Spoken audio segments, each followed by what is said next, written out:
Distinguished colleagues, firstly, let me appreciate all those in this special plenary today.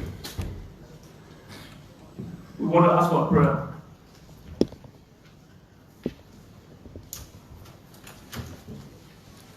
Quickly, permit me to read from the book of Exodus, chapter 33, 12 to 17. Well, folks, welcome. This is Spoon TV. We're coming to you live from the And Moses said unto the Lord, See thou sayest unto me, Bring up this people, and thou hast Gregory not Coleman let me know sitting before the Senate Committee on Defense, Intelligence, and Security. Yet thou a confirmation hearing. hast said, I My know name is thee Kuban. by name, and Welcome. thou hast Thanks for also joining us. found grace in my sight. Now therefore I pray thee, if I have found grace in thy sight, show me now thy way, that I may know thee, that I may find grace in thy sight, and consider that this nation is thy people. 14, and he said, My presence shall go with thee, and I will give thee rest. And he said unto him, If thou present go not with me, carry me not up hence. 16, For when in shall it be noon, yea, that I and thy people have found grace in thy sight? Is it not in that thou goest with us? So shall we be separated, I and thy people, from all the people that are upon the face of the earth. 17, and the Lord said unto Moses, I will do this thing also that thou hast spoken, for thou hast found grace in my sight, and I know thee by name. If we will take statistics this morning of everyone that is seated here and even at the balcony, we'll find that everybody will say they are Christian. But the problem is that if we confess to be Christian, then we must depend on God to lead us. Here in the text, we see Moses being asked by God to take the children of Israel from Egypt to the promised land. But Moses said to God, God, I know you know me by name, but I would like for you to be with me to take these people to the promised land. Mr. Director Designate, I want to ask you this morning to kindly depend on God as you, if you will be designated, if you will be confirmed as a director, to lead and spearhead the affair of that entity of our country. Without God, you will not make it. You will fail miserably. Brothers and sisters, we men of our time here at the gate of our country, let us depend on God to lead this country. 170 some more years, most of our leaders have failed because they have failed to depend on God. Moses is about to lead a nation from Egypt, God's people from Egypt to the promised land. But he's asking God, if I don't find grace in your sight, I will not be able to go. Though you know me by name, though you have called me one of your servants, but if you, God, are not present with me, I will not make it. If you don't ask God to always be with you in those times of challenge and focus on God, you will not make it. You'll feel miserable. May God help all of us to do the same as we lead, as we spearhead the affairs of our nation. Let's pray. Father, we thank you for this day. We give you the glory. We give you the honor. In Jesus' name we pray. Thank you so much. Okay, so by way of introduction, my name is Senator Momo Tommy Codisaros, representing the great people of Lofa County. I chair the Committee on Defense, Intelligence, Security, and Veteran Affairs. I have the distinguished honors of presiding over this confirmation hearing. May God help me in the process. Distinguished colleagues, I said before you today not just as a chairman of the Senate Committee on Defense, Security, Intelligence, and Veteran Affairs, but as a concerned patriot, deeply troubled by the state of our national security apparatus. The Liberian National Police is tasked to uphold the law and order that are facing challenges that demand our immediate attention and collective efforts. Having said that, Mr. Nominee, let me inform you to be relaxed, comfortable. You are about to take on the mantle of the police if confirmed. That is a huge task. And that unit is called Unit 100. First line of defense in the national security apparatus. When you feel relaxed, feel comfortable, you are on oath later on, speak the truth, but nothing but the truth. Speak the truth, but nothing but the truth. If you speak something that is not truthful, it might haunt you in your confirmation determination. So we want you, we urge you to speak the truth, but nothing but the truth. Having said that, Sergeant, can somebody please let him take his oath? Say yeah.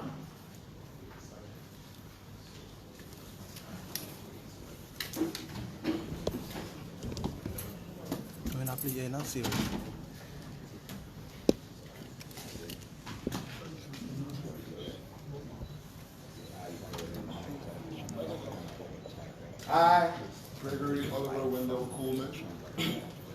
Bonafide citizen of the Republic of Liberia, bonafide citizen of the Republic of Liberia, do hereby swear do hereby swear the testimony I am about to give, that the testimony I am about to give and to my recollection, and to my recollection is the truth, is the truth nothing but the truth. and nothing but the truth. So help me God. Thank you. Okay. Let me use this opportunity to kindly ask all senators in the House to introduce themselves and the county from. Let's start from Senator Sigmund.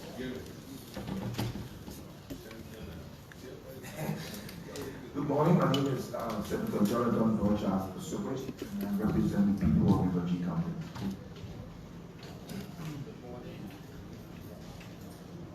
Good morning, my name is Thomas Yaya Limley, Senator Grand Julius County. Edwin Snow, Senator of Monrovia County, member of this committee. Daniel Yo, Senator of Magidi County, member of the committee. Senator Johnny Botokoye, Bon County. Senator Zapa Mabande from Senator Francis Doko, River G County. Senator Creighton Woman Duncan from Sino County, member of the committee. Senator Nominee D.H. Batekwa, representing Gregory. Senator Besson Milton Finley, the county where the nominee hails from. You gotta recuse yourself. You gotta repeat yourself. I don't even know the gentleman. Why are you security?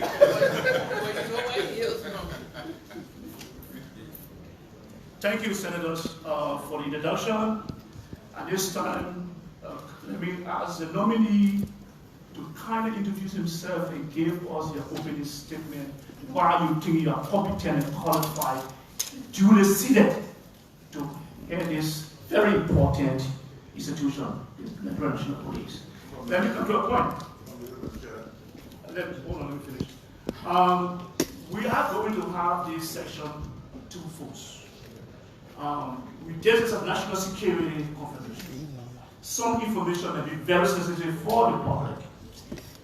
You might choose to not answer questions that may be posted to you if it has a national security implications.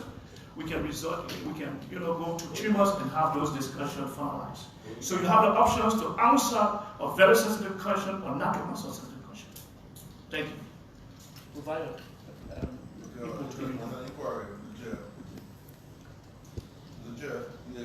point I want to inquire upon is that it's an inquiry and a question also. This committee, as you're aware, the role of the committee is to deal with the drugs issue.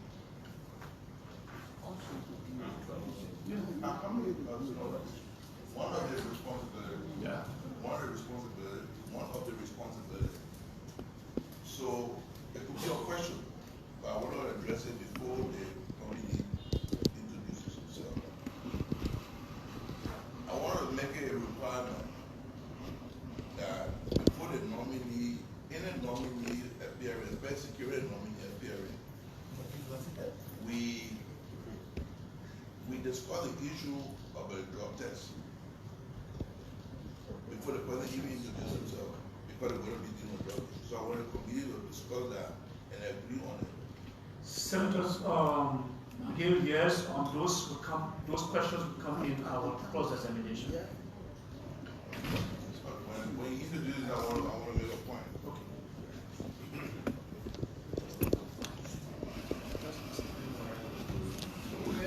So Senator McGill is raising the issue about drug tests, especially for the security personnel and the serious fight against drug abuse in this country. Mr. Chairman, members of the committee, I'm honored and humbled to appear before you today as President Walker's nominee for the Inspector General of the Liberia National Police.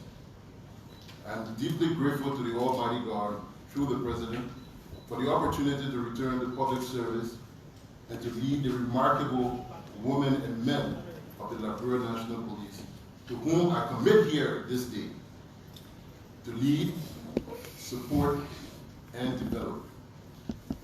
If confirmed, I will do everything in my power to justify the trust placed in me and to earn the trust of this committee, the legislature, and the Liberian people. My whole life has been shaped by public service and my virtues of faith, family, and hard work.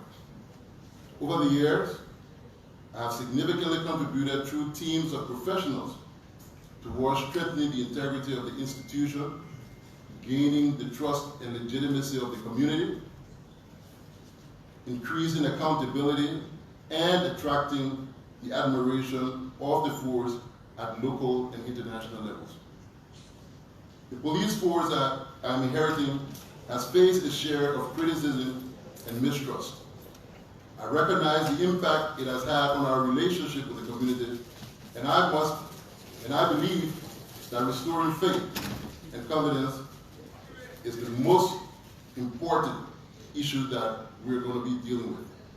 I'm here to listen, learn, and take the necessary actions where needed. I've experienced, just like nearly every living Liberian, fear in the absence of security. We all have seen what can happen when the foundations of the rule of law crumbles. The most fundamental building block of the foundation of the rule of law is a capable and just police force. It is essential for a just, prosperous, and stable nation, for healthy communities, and to generate opportunities and jobs for all citizens. During my 17 years of service in the national security sector, I devoted my life to building that foundation. I saw each day how the Liberia National Police is Liberia's preeminent national security institution, the one that ordinary Liberians see every day. As such, I coined the phrase that the police is the graphic representation of the state's authority. It must be strong for Liberia to be stable and prosperous. This is precisely what President Walker and the Liberian people expect of the LNP. If confirmed, my vision for the Liberia National Police centers on 4 pillars: service, integrity, partnership, and leadership. that leadership will be focused on people mentality, because what is suitable for Liberian people is good for the Liberian National Police as well. Transparency, accountability, and trust will be the cornerstones of our work moving forward. I'm committed to improving the way we communicate with the community, ensuring that our actions are understandable and justifiable. We will be open about our policies, procedures, decision-making process, and everything that involves the well-being of our people. I understand that trust cannot be demanded, but rather it must be earned. To achieve this, we will work tirelessly to strengthen our relationship with the community. We will engage in dialogues and actively seek feedback from all stakeholders. I encourage you to share your concerns, suggestions, ideas whenever they are needed. Together, we will develop innovative approaches to policing that address the unique concerns of our communities, creating a culture of excellence, respect, and justice for all will be at the heart of our efforts. We will invest in training and professional development to ensure that our officers have the necessary skills and knowledge to serve the community very, very effectively. Our interactions will be rooted in respect for the dignity and rights of every individual we encounter. I understand that words alone are not enough. Actions speak louder, and I am committed to taking concrete steps to bring about meaningful change. I will hold our officers accountable for their actions, and I expect nothing less than the highest standards of professionalism and integrity. But I cannot do this alone. I call on each and every one of you to join me on this journey towards a brighter future for the Liberian National Police and the community we serve. I invite your support, feedback, partnership as we navigate the challenges ahead. Together, we can build a police force that our community can trust and rely upon. Finally, there is nothing more important than the Liberian people, and they will be central to every decision we make as Inspector General. During my years of service, I have learned that Liberia's dynamic security environment requires factual reaction to changing situations on the ground in order to save lives and address security threats as they emerge. I also learned that simply reacting is not enough. The LNP must proactively protect the Liberian people and our communities across the country and the state as an institution. Previously as IG, I worked with stakeholders across government, our international partners, and all of the communities in Liberia to adopt proactive, conflict-sensitive, community-oriented policing model by working closely with communities to identify potential issues before they arise and escalate into major problems. Law enforcement can address the deeper root causes. I repeat, proper law enforcement can address the deeper root causes, not just the symptoms. This in turn leads to a better community relationship. No partnership will be more important to me than the one I hope to build with all of you on this committee. Times of transition reminds us all that we are Liberians and we are all committed to seeing a better Liberia for our children and grandchildren. This shared purpose connects us. I respect the crucial oversight role, which allows the Liberian people to have confidence that the Liberian National Police is working faithfully on their behalf and living up to the values. I pledge to you all and the Liberian people that if confirmed, I will work tirelessly to continue strengthening the LNP and ensuring Liberia is peaceful, secure, and a stable nation. The Liberian people expect this and deserve nothing less. Thank you for the opportunity to address you, and I look forward to a dialogue and answering any questions that you may have. Thank you, Mr. Nominee Designate, for the IG position. At this time, I please ask Senator as to whether everybody has got the CV of the IG Designate. If you don't have the profile, we can provide one. Mr. Chair, 1 second please, I just forgot. Before even going any further, I would like to submit to you a seal copy from Wellness Partner just delivered by the lab technician of my drug test result. Oh, that's excellent. Seals. Very impressive. Forensic.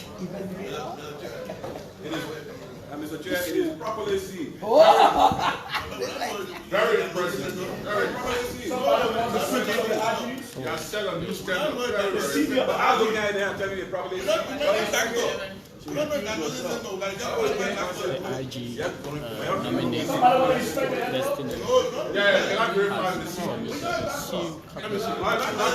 So, Colonel Gregory Coleman has, according to him, just received a sealed copy of his drug test results. Honorable Chair, the chair on help. Honorable Chair. Senator Maggie, protector, proceed. Thank you very much. Thank you very much. Distinguished colleagues, we should take this thing very serious.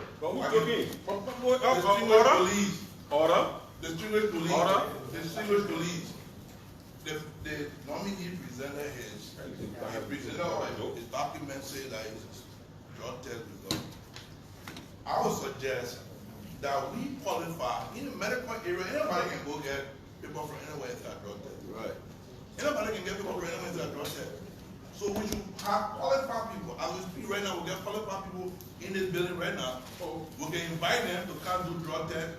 I can be the first one to take my drug test. I get Dr. Brown here. We'll get people from the medical center. We'll bring them. They testify before us that they can provide the kind of drug test they can do. We know it. The director already gave us paper. I show you. I mean, he can do a drug test right before us. So as a chairman,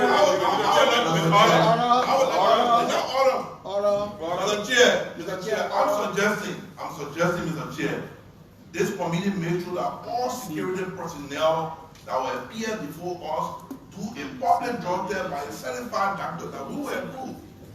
And that result will be certified by us. That's why I bring in a medical report from someone that we don't know. Senator Maggie, your point is well taken. Thank you. So I want the committee to allow that we invite Dr. Brown and other medical doctors. Senator Maggie, your point is well taken. Order, please.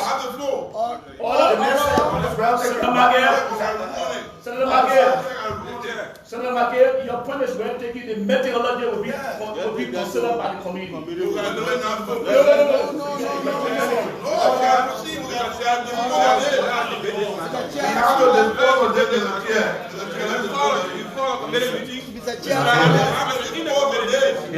It's not a law. It's not a law. It's not a requirement.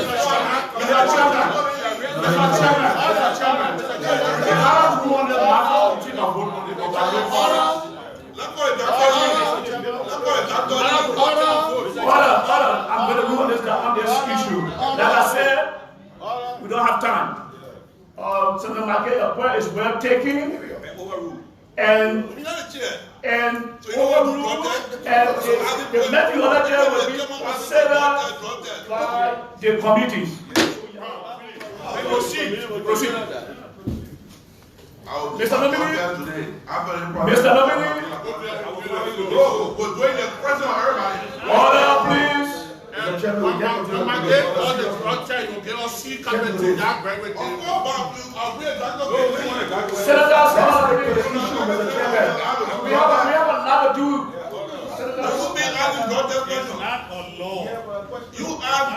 You've been asking other nominee directors, and you have a nominee before you. I have no ideas, Mr. Nominee. Can you go ahead? We will now cross-examine you. Our senators will have given the opportunity to cross-examine you. So, like I said initially, you are on oath. Speak the truth, but nothing but the truth. If you find a question to be of national security sensitive, you can tell me at chairman that you are not comfortable to answer the question, and we'll revert to another material. Thank you. Yeah, go ahead. So let me ask you. Mr. Chairman, yes. has the nominee been placed on a oath? Yes, sir. Okay. But you can ask for a question. No, but you start this. No, you are making intervention. Now you can't even. Have you concluded? Oh, no, that was incorrect. The chairman, the rapporteur to decide. Mr. Chairman, thank you. Thank you very much. Honorable nominee, thank you for coming. I took some considerable time last night to review your resume. I want to say thank you. You have a very impressive resume. This is the House of Senate. This is not a executive branch. Because the president says he will do drug tests does not mean we need to make it. No, Chief, don't go to that area. Don't go there, please. I need to go there because I think Gospel, don't go there. Don't go there. Everybody got a right to express themselves. Don't go there, Chief. Get ruined it. Senator, thank you very much. My first question here is, you have served in this position before, right? Good. Do you believe in democracy? Do you believe in the right of your citizens to move? Do you believe in the three fundamental rights of democracy: freedom of movement, freedom of assembly, and freedom of speech? It's a yes or no question. Yes, I do. Thank you. In the years that you have served, including the other inspector generals that have served, in 2003, the United Nations came and erected gates because our country was not safe. But as of the time they left, the gates have increased.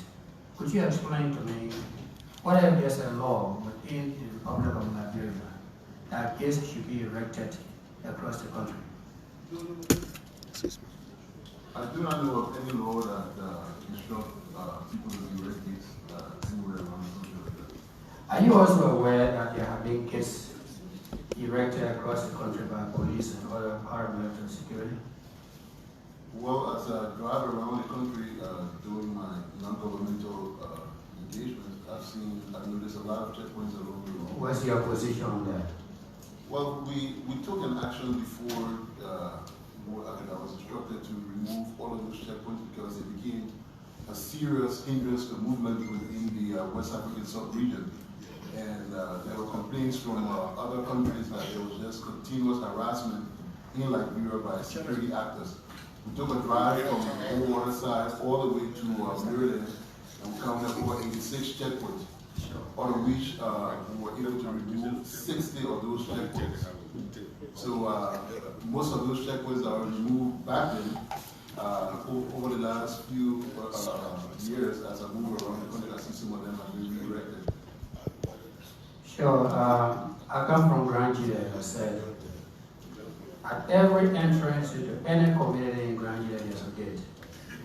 And both the security, the police, immigration, DEA, whoever you name, they are extracting money from the civilians that are traveling, and they are putting in their daily susu, using the monies from the civilians. When and if you become, what's the vision, what's the position on that? Well, Chief, I may not be privileged to what they do with this issue of extortion, but my stance on it has not changed. I've told them over and over that not because you have a police station on the road means that you must have a checkpoint. So we will revert to status quo ante and make sure all of those points are removed, and we will do everything to improve accountability. Thank you, Officer. My third question. In the past years, including current time, police have recruited on their own cadets that they have uniformed, that are performing police roles and responsibilities in the counties without being recognized or being employed by the government. These people have been volunteering and acting as police officers for the past 3, 4 years or 5 5 years, if I should say. What is your position when you become an Inspector General? Well, I do not know by which authority they recruited at local levels for people to act in that role. I will find out the existing order, but the rights and condition of service for police and all of our policies and procedures give definite access to as to how you can become a police officer. And if they haven't gone through what is written, then we'll have to take some action. And what would those actions be? Definitely relieve them because they're not police officers. I mean, they don't even need to be relieved. They have been serving the police for the past 4 or 5 years. So what will your action be then? Well, it depends. It depends. If, like I say, I'm not fully aware of the authority that has kept them there, but I will look and see what authority gave them that power to operate as police officers. On the basis of that information, then we can take a more informed decision. But like I said, we have access point to enter the police, and we'll follow that as well. Thank you, officer. My next question. 2003 to 2005, we participated in the recruitment and training of police officers by the United Nations. And the United Nations brought a brochure training manual that dealt with community policing. Do you see any community policing in Liberia today? Yes, there is still community policing in Liberia today, and we are going to be standing on that existing platform and just improving it. It is my hope that we're going to blend it with existing tools. In 2016 and 17, when I served as Inspector General of Police, we used a mechanism that we did not have the time to go ahead and theorize, but we applied it and it worked. And that was the fact that we took the conflict sensitivity tool and the do no harm concept, blended it with community policing, and we were able to effectively police the state without any hindrances. This time around, I expect to take it one step further, and that is to now blend it with the concept of anti-fragility, where we're going to be building stronger bonds with the community that can absorb shocks. You know, there are times that things happen in the community go amok because they don't have that kind of relationship. If you drop this bottle to the floor, it may take a dent, but it will not break. If it was a glass bottle, it would definitely break. And today, the relationship with the community is like a glass bottle. What we intend to transform it to is to a structure that can absorb shock and help to protect the people better. Thank you. I hope to see that because it has been 20 years. I have not seen that. I've seen that happen in the counties. Give me the opportunity and you will see it. Thank you. Thank you, sir. The next question is, between you and the judge, the police and the judge, who has the legal right to sentence someone into prison? Police has no sentencing power as far as research. I have witnessed over the years in my county that your police have been sentencing people into prison. What is your position on that? Well, I cannot speak to that because it never happened under my watch. It's absolutely impossible that happened under my watch. Were you given the authority to do so? What would be your position on that? Well, there's no further authority needed to deal with an issue of such. Obviously, if a police officer takes such action, he's outside of his limits, and as such, the regulations will apply to him. How long the police that you assign to the counties, what is their duration of stay on their assignment?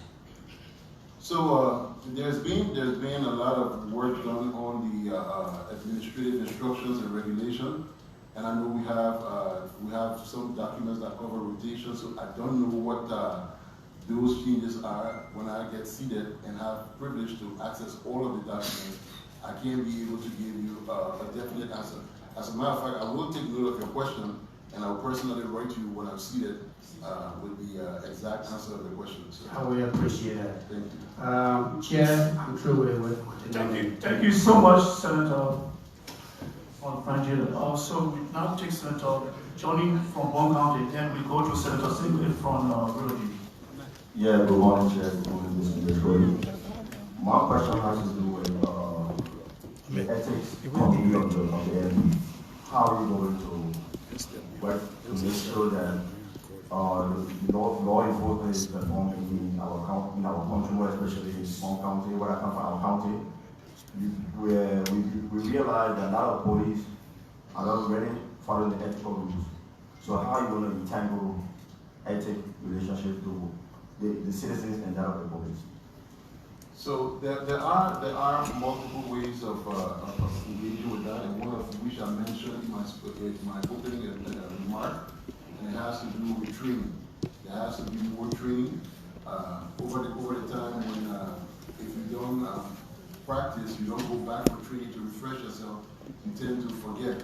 And then sometimes comparative fatigue as well sets in and it takes away a lot of the ethics. So it is our hope that this body will be able to provide us the needed support to give us more access to training, that we will be able to correct that. More so, there is the Professional Standards Division that has been actively working at the Liberia National Police, and that body has been very, very strong in investigating all ethical breaches that have been reported. And I would like to encourage each and every one of us that, whenever there's a situation or such that you notice people in your area, please direct them to the Professional Standards Division, and they will definitely be served with justice. My second question has to do with motivation. How will you work to motivate your staff on your jurisdiction? Because most often you see police officers feel that's a difficult what to do because you feel that they're not taking a regular salary. You feel that their uniform is not changed on time. You feel that their assignment is done well, and you feel that where you're supposed to participate or what is supposed to, where you have rotation, they are never rotated to a better position. What is supposed to, how are you going to tackle that? Okay, so we'll deal with that in two parts. And the first one, the most important I would like to leave for the last, and that is the issue of the compensation that goes along with the motivation. However, we have to in order to encourage the officers, we have to deal away with the spoil system and ensure that we activate the merit system within the police. That someone who's assigned in one county doesn't need to have someone to stir the water and push them in before they're able to move to a next rank. Are we asking each and every one of you here to support that? Based on your intervention on how to uphold these professional standards. Because we're now going back, as a matter of fact, in one of my engagements with the administration of police, I've asked for detailed listing of the rankings and all of the requirements.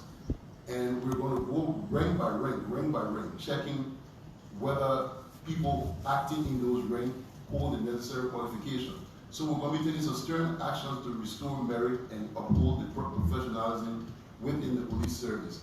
As it relates to the compensation is way below anything that the officers can even reliably survive on for half a month. And that cuts across all levels. So it comes back to this body to give us that support to provide the necessary funding to increase the salary of the officers.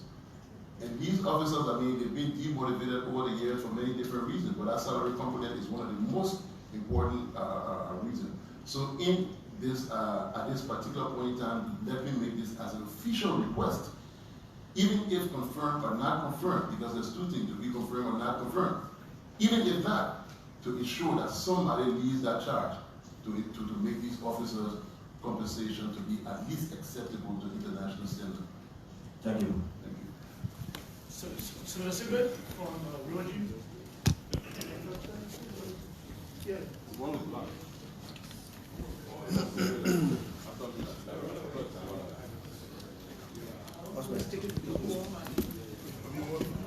Thank you, Mr. Witness. Congratulations on your program. Order, please. Chairman, let me press away. Yeah. Security issue. Order, please. Chairman, let me press away. Chairman, this is a house of elders. So, I can talk now? Yeah, go ahead. Okay, thank you, sir. Let me do it, rest. Go ahead. So, Mr. Archie Designate, I am concerned about the issue of integrity. So, you worked at the Bureau of Concession as a Director General, is that correct? Yes. Okay. At that point, there were several allegations against you for unwholesome practices. One of which I see here that you communicated through your inter-office memo to the Human Resource Department requesting to place the stipend of certain of your employees, and I want to underscore that word employees, through checks. What necessitated that decision? Well, I'm not privileged to what you're holding, so I cannot. Sergeant, please come.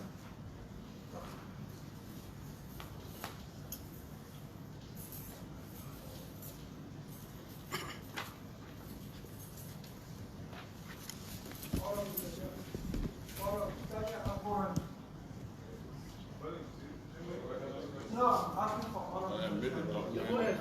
The order is that document will be passed to the chairman here. So we give to the chairman. Thank you, sir. Order in that case, order, Mr. Chairman. I have not seen that document, so I would suggest that all senators will have privilege. No. Okay, look, so for the sake of time, I will give the opportunity to nominee to please examine the documentation. Second. Mr. Chairman, order. Mr. Chairman, order. Mr. Chairman, like you read this, all confirmation here. Maybe this is also good for the public. Most times when the nominee comes here, the public think that this is confirmation and will confirm or deny the person here. Confirmation hearing are into stages. So this is the public aspect of it. And then we'll revert to the committee room. We'll deliberate, come over our report. And the third phase will come to plenary where all senators will take a vote on the record. I would suggest, Mr. Chairman, if you don't mind, all of us with documents on the nominee, it goes to committee room. We review it in committee room, and if we need to call it, the nominee to come for further questioning, we call it. No, I don't sustain. Don't do that. You're the chairman. Okay, the chairman will speak. Yes. Listen, order. The opportunity was given to the nominee to answer question or not to answer question. Order, please. I didn't get the leverage to the nominee to answer question or not to answer question. If he doesn't see this as good enough to answer, he will answer. So please give it to him. Thank you.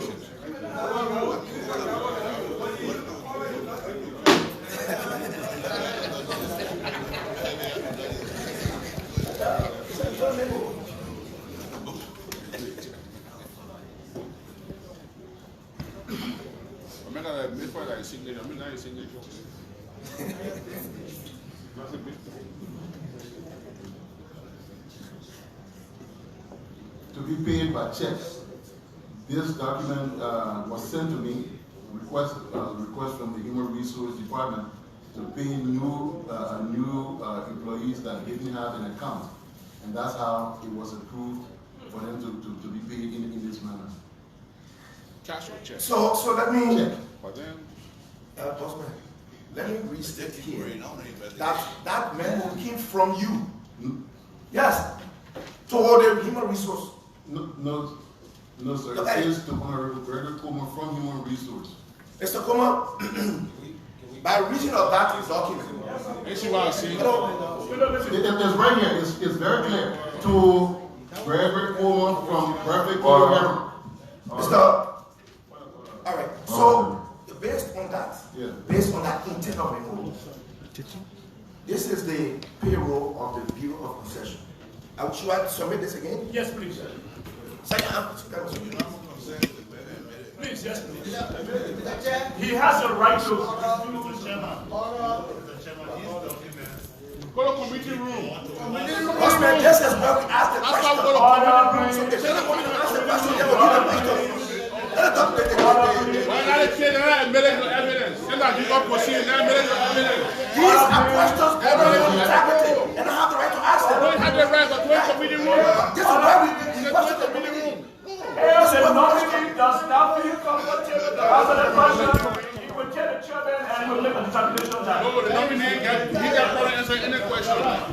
procedure is not a nominee here. No, but the procedure. The procedure is I know it's that man. We have Monitor on National Security, Defense and Intelligence. That is the Honorable Mumu Sala. No, don't make that mistake, Chairman. Don't make that mistake. See, don't make that mistake. The chairman has no question. It's okay. It's not a mistake. No. You can't do that. Each county representatives on meeting. So that she asked a question. Mr. Chair. Yeah, each county gonna say. Each county gonna say. Needed to be getting this document to have enough time to defend himself. Now you don't put document to That's the entrapment. That's the entrapment. Get to that.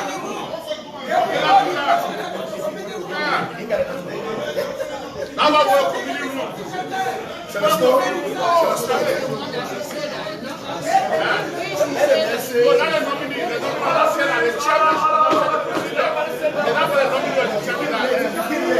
We had a conversation. Mr. Nominee, can you respond to that? That if the member Can you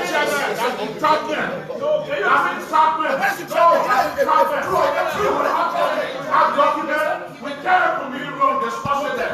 That's entrapment. So who's entrapment? Mr. Nominee, The man that I refuse can you respond to the document as to whether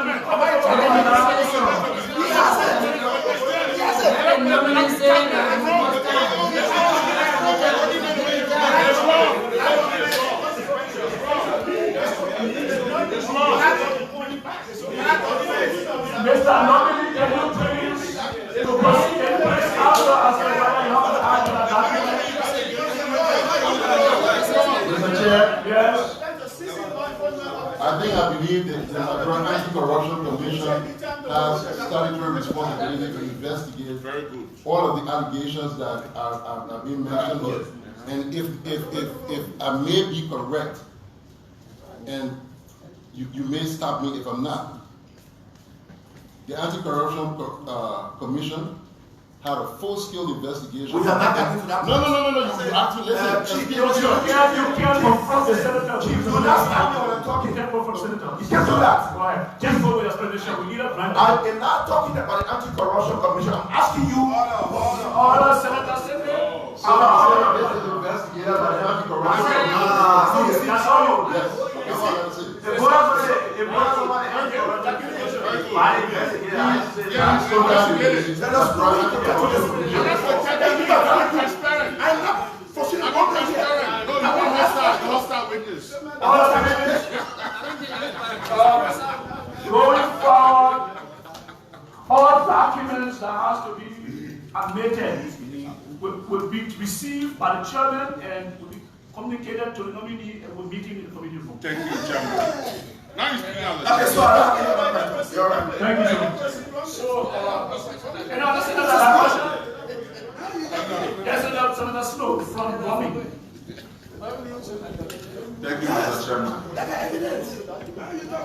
Thank you, Chairman. Mr. Gregory Coleman. Yes, sir. Gregory O. W. Coleman. My question was hostile. You won't be leading.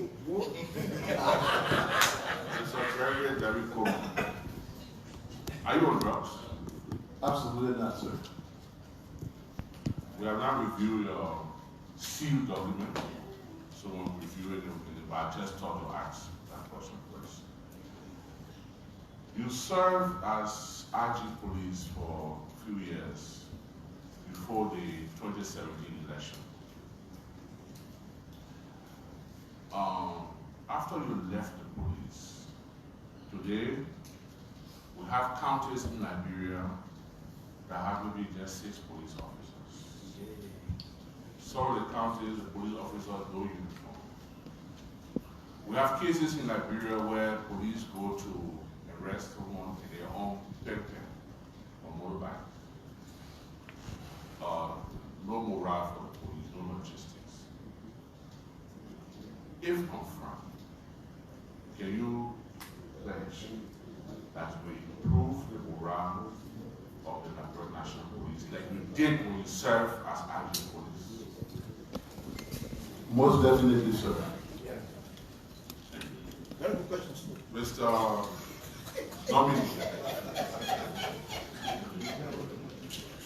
Mr. Nominee, we see in the traffic where our police officers, the traffic police, they have two ways of being paid, either by the commercial vehicles or the government of Liberia. And it's becoming so rampant. You get a checkpoint, you see the policeman. When you put your hand in the car, you know what's up. And during your tenure as IG, I didn't see much of that. Can you assure us that, if confirmed, you restore that dignity to that French National Police? Yes, I will, sir.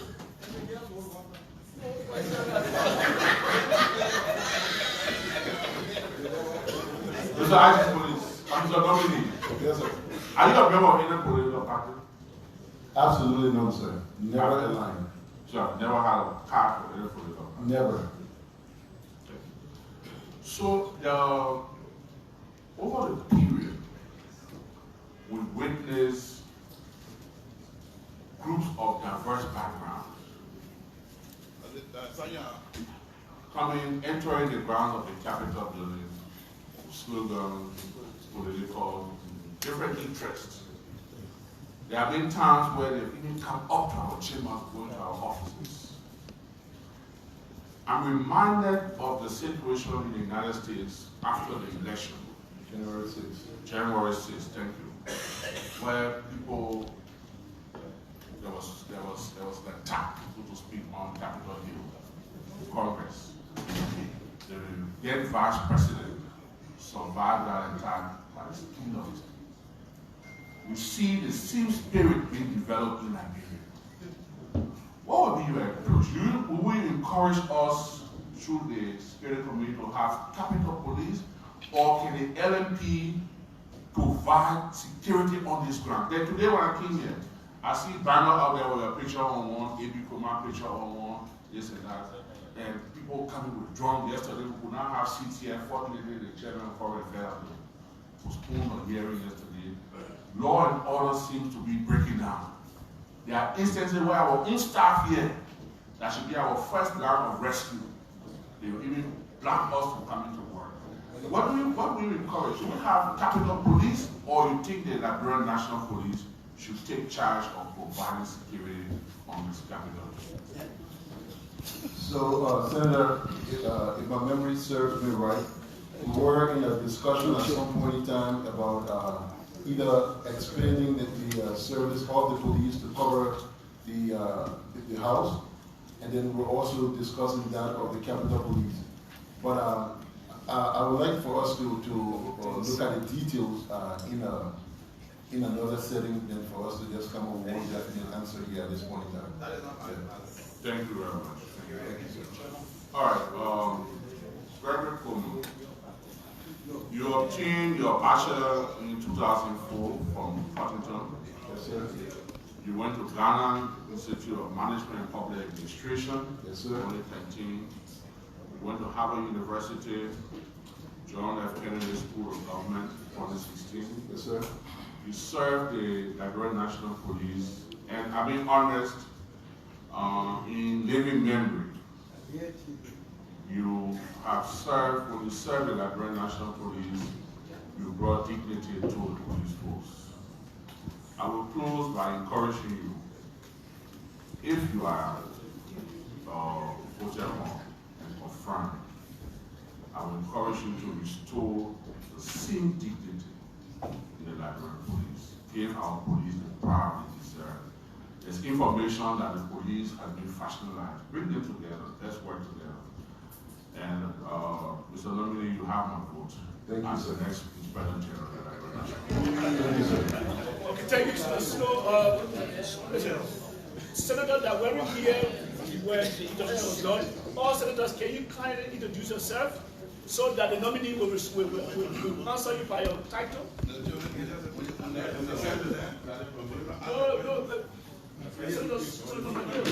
All senators that when you hear the introduction, kindly introduce yourself to the nominee. Yeah, sure. Yes, sir. Mr. Chair, we recognize it. As soon as Senator Johnson came, you say it was Nominee, before my speak, I recognize, maybe Mr. Chairman, I recognize the lawyer of the Liberia. I speak first. Mr. Nominee. He co-chair also. So he co-chair that speaker. Mr. Co-chair, can you just introduce yourself? Then we'll do the formal introduction. I mean, the county from just by way of introducing yourself. And he wanted from as a veteran. And the lawyer of the Liberia. I'm Senator Prince Johnson from Lima County, the co-chair. Man, we can make a brick person. This way, Senator Augustine, Chair, Senatorial County, member of the committee. James Bynum from Maryland, member of the committee. Abraham Dallas, member of the committee. Thank you. By way of appreciating Senator's Prince Johnson, he's the doyen of the Liberia Senate. So we want to recognize you for what you're doing. Thank you. So Senator Maggie, go ahead. Thank you, Mr. Chair. Mr. Nominee. You have the floor. You have the floor. No, by order of arrangement, the co-chair will speak. Why the chairman was the co-chair? You were saying. When chairman of the committee, distinguished senators in this committee, when Senator Snow was speaking, I listened keenly. His word was an exhortation, encouraging the IG to be more robust and work in the interest of our country and people. I agree with you. I'm on the same line. Our country, our security is kind of questionable because there were too many irresponsible people that were brought in, and many of them became regime police. So please ensure that the country is safe and that depoliticize the police and work in the interest of our Constitution. God bless you. Thank you. Thank you very much, Mr. Chair.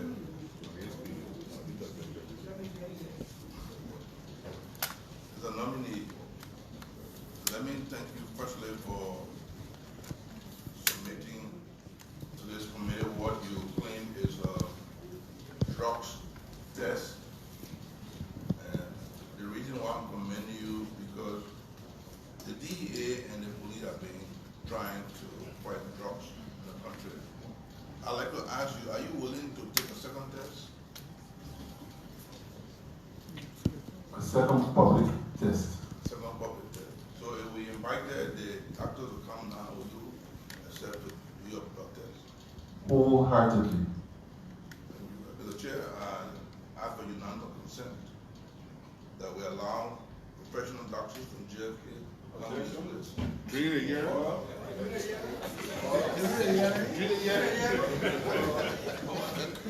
think for unanimous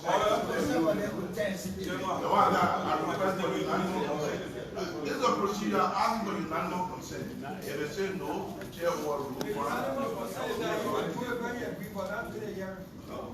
Okay, after the hearing, maybe including myself, I'll be the first man to join you to do it. If you don't agree, after the hearing, that doesn't the building already. That goes in the building. Ambush. So that ambush. You can't qualify for that. You have motive. Okay, but the chair, how the judge you can't when you want offer you can't do content for particular person. No. Senator Maggie, you are protected. Mr. Chair, protect us, Senator Maggie. Go ahead. Thank you, Mr. Nominee. You are being accused of having ownership in traffic management. I think they call it Liberia traffic management. What is your knowledge of Liberia traffic management? What knowledge do you have? So, like you firstly said, you're being accused of having ownership. I would like to first and foremost state for the hearing of everyone, I have 0 shares in Liberia traffic management, and I'd like to reference you all to the registry. You can go and do all your due diligence to confirm that. as far as I knew about it, this was a group of investors that approached the Liberia National Police, not somewhere around the time of Director Mark Amla. And they worked out the concept until it reached to Director Massaquoi, went through Director Massaquoi, and then under my leadership, it went through the full process, submitted to the president from through the NIC, and then on to the House. That's where I remember it started. Thank you very much. The nominee, have you ever been dismissed or suspended while in the police from your junior office of the level to director level? I've been suspended, yes, I've been suspended. What was the reason? I was suspended because I took an action that was within my purview. Someone felt that they had personal interest and that action coincided with the personal interest. There was this fellow who came from the U.S. to bury his mother, and he had a fiancée here who they had a scuffle. And she brought his complaint to Central. He sat and he explained his side of it. She had mismanaged, according to him, she had mismanaged everything that he had sent, and she was only trying to use authority on him to avoid him from attending his mother's burial. So we investigated. We did charge him because we did have a scuffle, and we permitted a reputable lawyer to guarantee for him to go to attend his mother's funeral and come back the following day to proceed on to court. Her powers at the time decided that since I didn't keep him there to deny him from that one time honor of his mother, I should be reprimanded, and I was suspended. Thank you very much. The chair, nominee. I just had us know on our Constitution, the right to protest, the right to demonstrate, the right to free speech are all protected. Would the only leadership protect constitutional right of our citizens to do this thing like that? Most definitely, sir.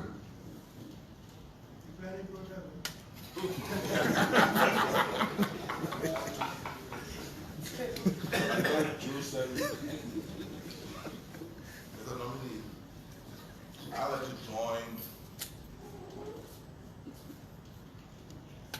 I don't know you for a very long time. But the short time I came to know you, you became director of police.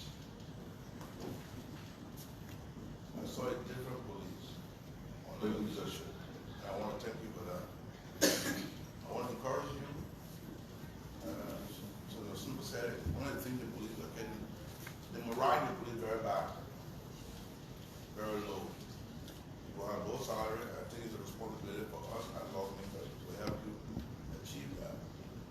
So I want to encourage you, like Joanna said, make sure the police now fighting the police. The work has been like, bro, as soon as new government comes, the director, all the police officers, they see you now as a opposition president, want to treat you as an opposition. So I want to encourage you to keep the police professional. And the fact that you agree, when they can't be a hand, you're going to get my vote, but when they can't be a hand, you got to do a second test. We shall submit to, sir. Second drug test. In your office. In my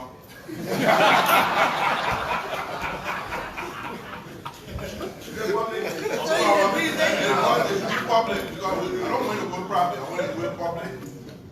I will do my own drug test today, so I'll be public too. I want my police to join me and do the same thing. You get my vote, I will vote for you, because I know you're going to be a very professional police director. I saw it when you begin police director. So thank you very much. Thank you, sir. Thank you so much. All of questions we have Senator Dara, we have Senator Clinton, we have Senator Francis Bobo, and Senator Darrell Jerome. 10 minutes each. Thank you very much, Mr. Chairman. Thank you, nominee. I read your CV like others. I think you are trained and very much prepared for this position. But I just wanted to find out a few things. being a woman myself, I think during your time in the leadership of the police, or probably after, am I protected? You're protected, madam. Or after, you may have heard that sometimes women or girls, while seeking help at police depots, are violated by police. Have you ever heard of that? I don't specifically remember a case of such, but I'll be glad if you could inform me of anything that you know of. But I know some happen when women go to the police. Sometimes at certain police depots, they are imposed a violation. What will you do to ensure that our women are protected when it comes to seek help from the police?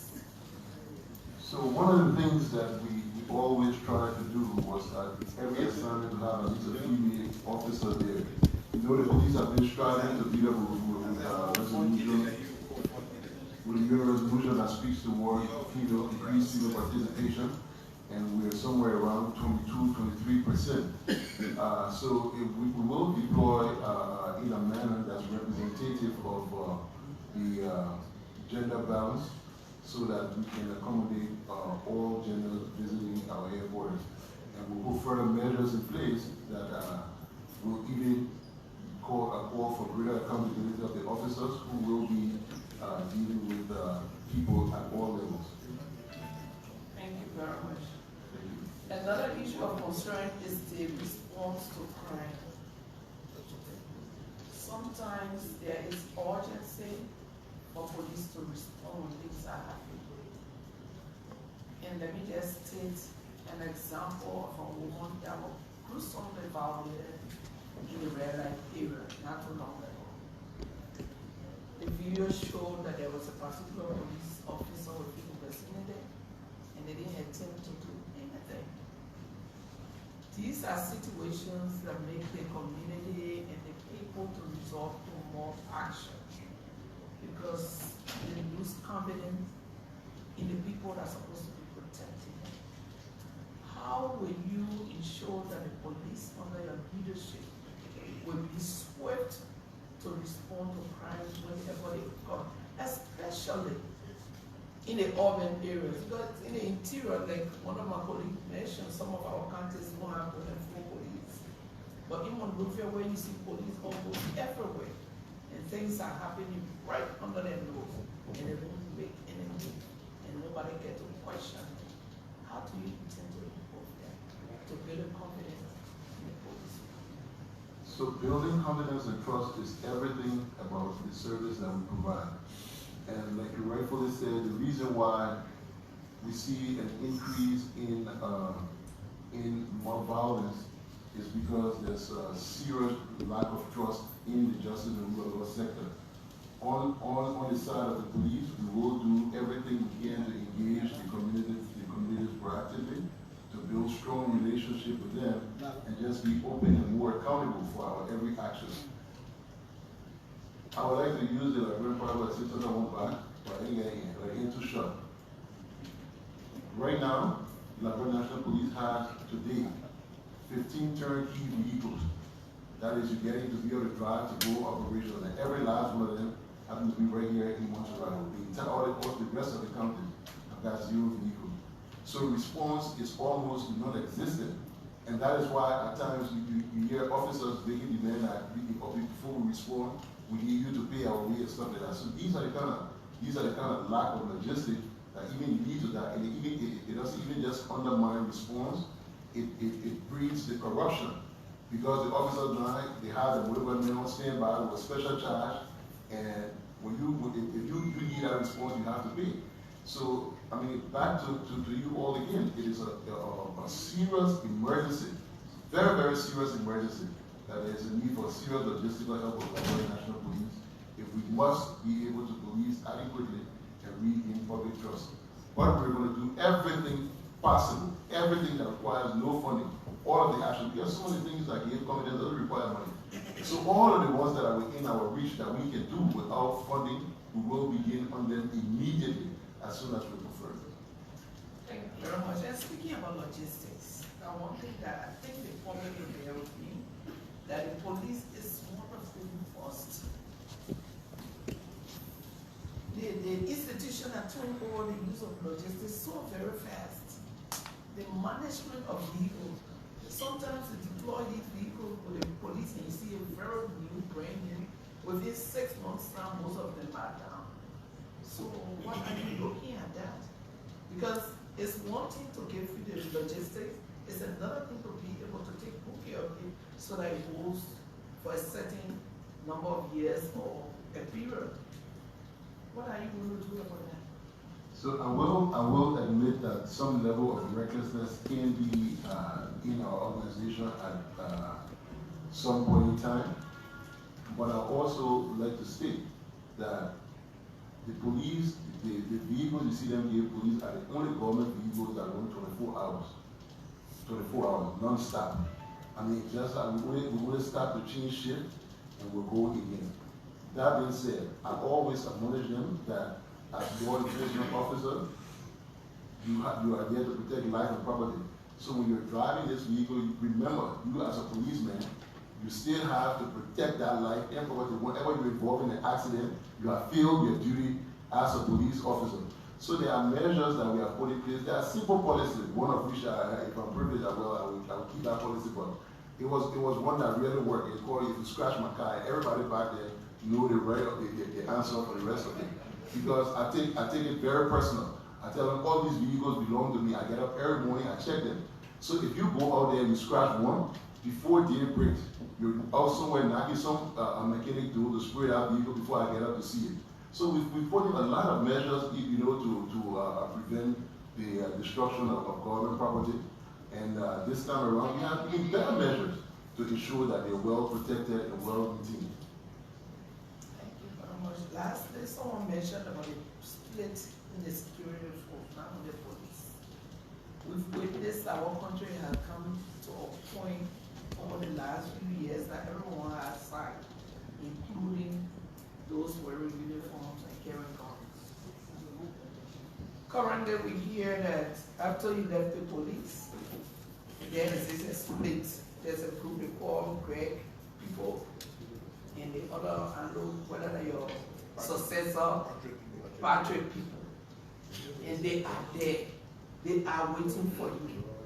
I like it when you said that your leadership would be built on, I think, 4 pillars. Yeah. I remember leadership was very clear, Yeah. followed by integrity and the rest of it. Yeah. But you need real leadership so that people don't drag you into that. The police force will all acknowledge that it's already short of manpower. What will it do when you set aside a second group of people with required skills and ability to perform because they really belong to your side? What are you going to do to bring the two groups together? Because they exist, and I believe you know that they exist. Senator, thanks for the information. However, I go into a police service, one police, one unit, no favoritism, no special group, no divide. As a matter of fact, I'm as such that if somebody I have a promotion, and I mean whether it's valid or not, and we are asked to explain, I don't even remember what happened until the person who was involved started to explain before I can even recollect. My heart has no room for hate. My heart has no room for division. The Liberia National Police under me will be a united service, professionalized to serve the Liberian people. I will be very, very open and accountable to each and every one of you. People will come to you with different complaints, but please, do not form an opinion. I'm just a dial away. Pick up the phone and call me, because when we start to professionalize the force, with some of these people who are acting in ranks where they do not have the requisite qualification to hold, have placed to the right rank, they will come with stories like, oh, just because I was this person's friend, and now they changed me. So please, I will be very, very open. I'll be accountable to the committee. I'll keep you all informed. I'll keep you all involved as we move forward. But the unity of the force is key, and I will lead that charge very, very seriously. I take it as the cardinal point of success, and as such, I will unify the service. Thank you very much. You can rest assured that this committee, if confirmed, will exercise oversight, robust oversight, because we need a peaceful society to encourage outsiders to come and even invest to improve our economy. Everything is centered around security and peace. So we will be there with you and for you and ensure that your work is done so that the right environment, I mean, if confirmed, the right environment is created. Where you think my vote will go? So thank you, Mr. Nominee. Thank you, everyone. Senator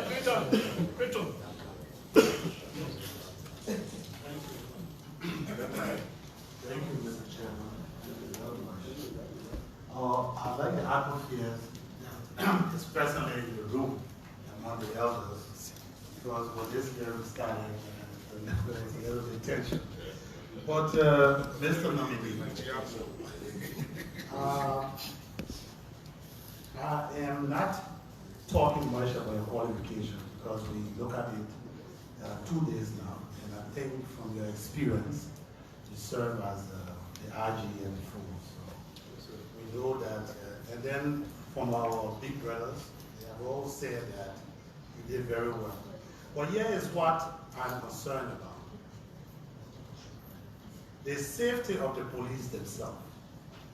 Once I was walking when I was representative, and I was walking, talking to one of my friends, I saw a civilian attacking the police officer right on the grounds of the Capitol building, blowing him physically, and civilians were standing around and laughing. I just couldn't stand that. So why is such happening? Why will a civilian attack a police officer? Is it because you are not equipping them? Are they not properly trained? Or they don't have those instruments that are needed for the police to protect himself? You know, on the grounds of the Capitol building. It was some 3 or 2 years ago. I saw this physically. So I'm concerned on the safety of the police. Do you intend to provide these safety instruments for these officers? Do they all are entitled to carry arms? Are they supposed to walk by themselves? Is it a teamwork that when a police officer is on duty, they walk 2 by 2? Or how do you intend to keep your police safe? Thank you, Senator. Like you said, you gave a list of things. All of the things you listed above are a part of it, and more so to bring down in order in our society. It is our hope to restore order using all of the necessary trainings that we have gotten and the respect for the rule of law. And back to you all, hoping that we can make the case for us to get the requisite support to be able to equip the police to be able to perform their duties without fear or favor. Thank you. Also, the morale of the police, everyone talks about it. But I look at the physique of the police officer. I'm not encouraged by that. I love to travel. You know, when I was at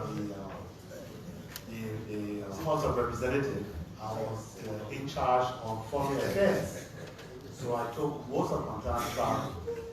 And you go into other countries, you see the police officer, his appearance, that makes you respect him immediately. Our police officer uniform, the old man can say, "Dole up." They have one uniform that they wear for years, tuned up, their shoes look like, you know, they are suffering. What plans do you have to build the morale of our police officers?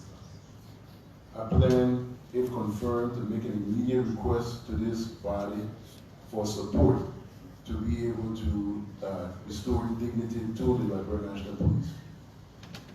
So how do you intend to deal with the corruption aspect of the police? Like Honorable Snow mentioned that when the hand goes into the commercial car, you know what is coming up. How do you intend to work? You see, I know that Africa, mostly Liberia or West Africa, there are issues that police just don't bring to police station until there is no room for compromise. We commend them for that because their role is peace building. So in situations that they can handle that don't have to come to the police station, we don't mind that. But my concern is, which has to do a little bit with morale. How do you intend to keep them from begging? Because I see it as a means of begging to survive in the police force. We intend to beg you all to help to increase the salaries of the officers, and that will address most of your concerns. But more so, we're looking at deploying smart and intelligent technologies to help us to be more accountable.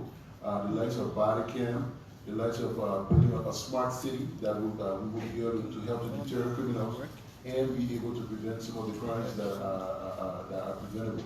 So all of our good intentions rest on support. I know I will be coming to you, but it's not just a door I'm going to be knocking. The good thing is, over the years, we've been able to build a solid relationship with international partners who can trust us, and we're going to be using that avenue as well to engage some of the partners. As a matter of fact, some of the partners are already reaching out and ready to support.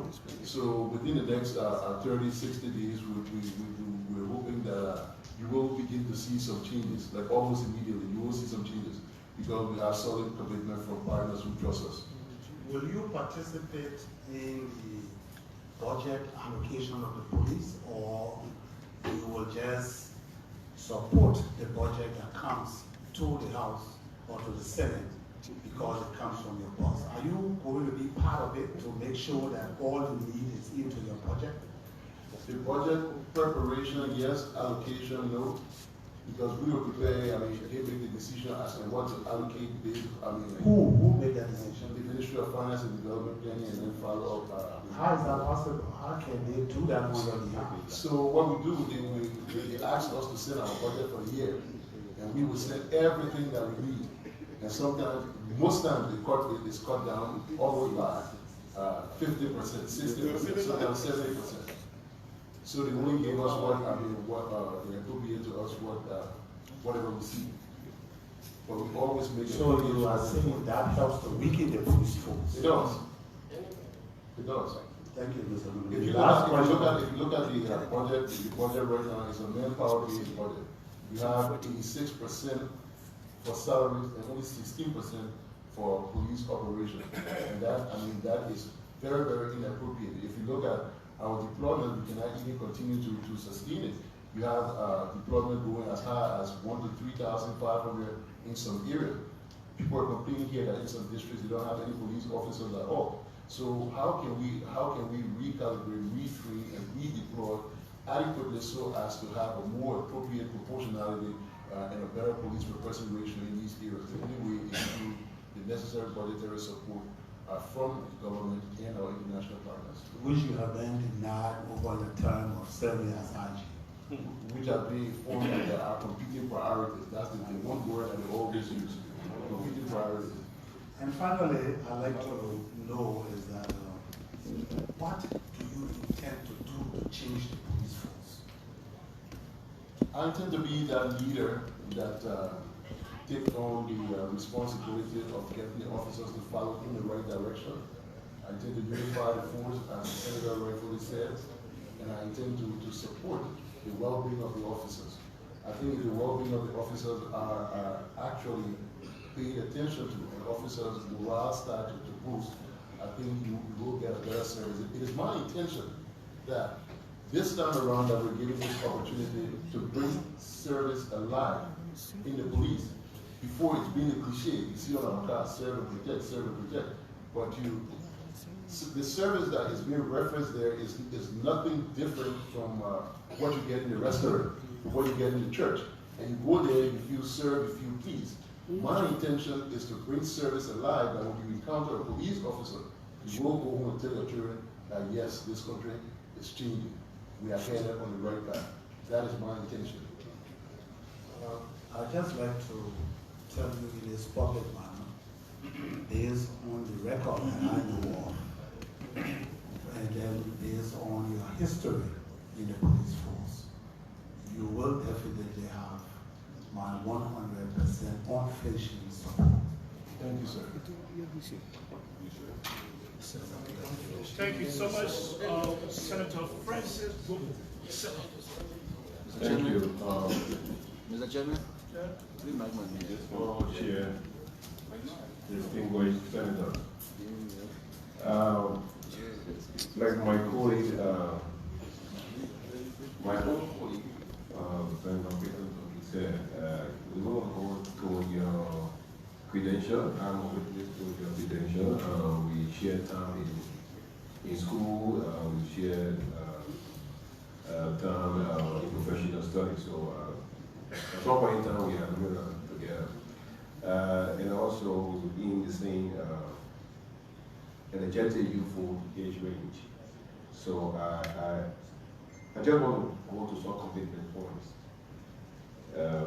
And that commitment has to do with asking you 3 questions, and then you just answer my commitment points if you hit me.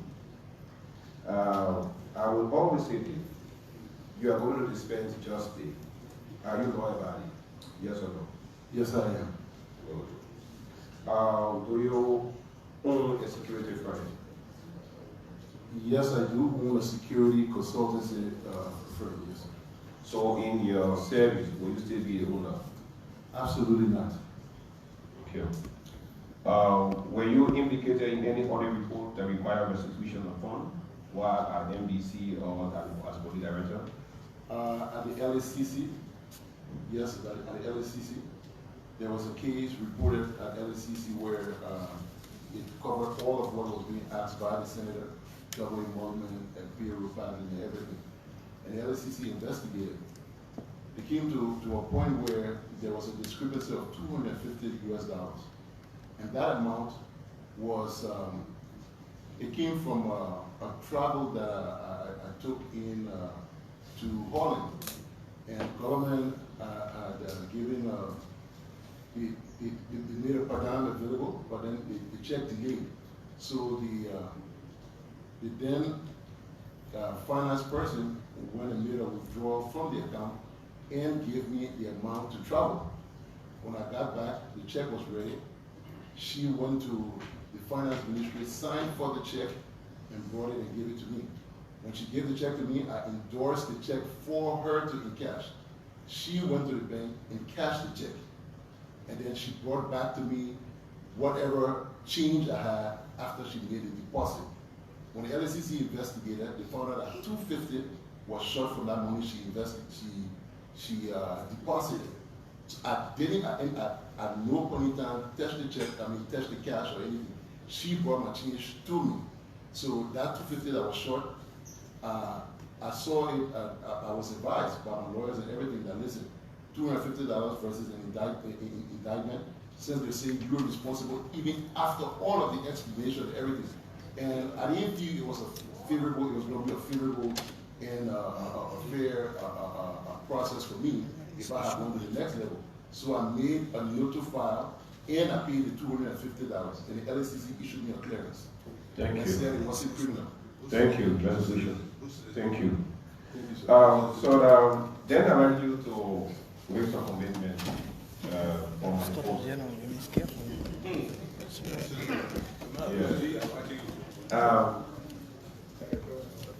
Will you commit to an equitable distribution of the police force?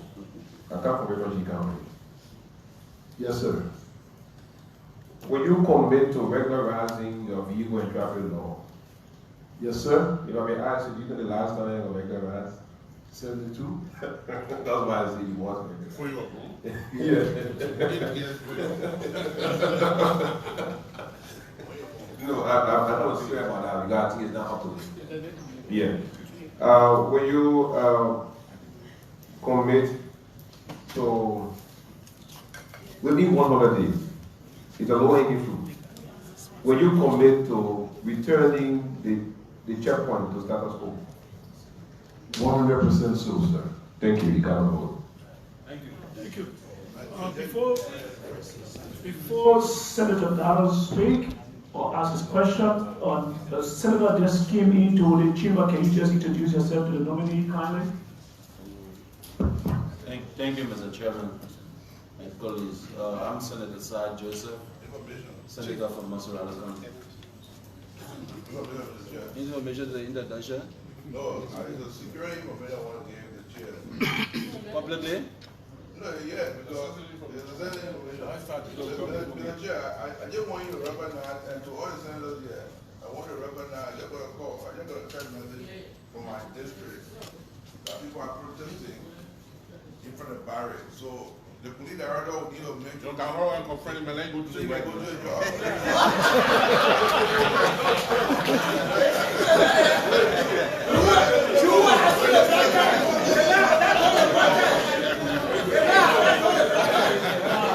Order, please, order, please.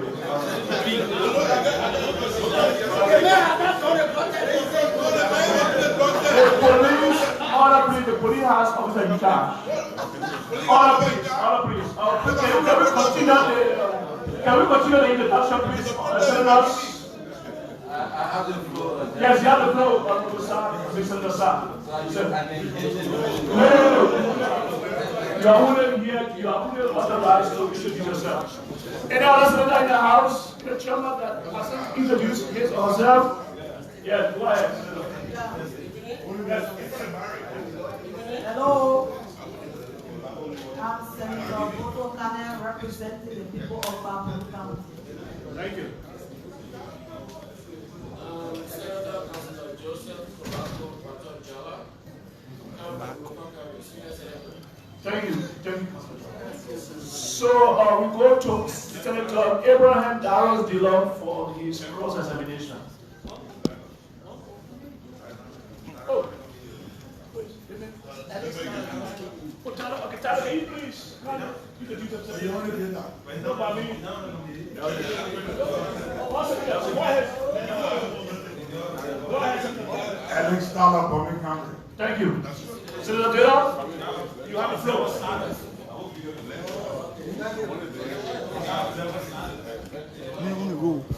Yeah, because that's wrong. Yeah, that's wrong.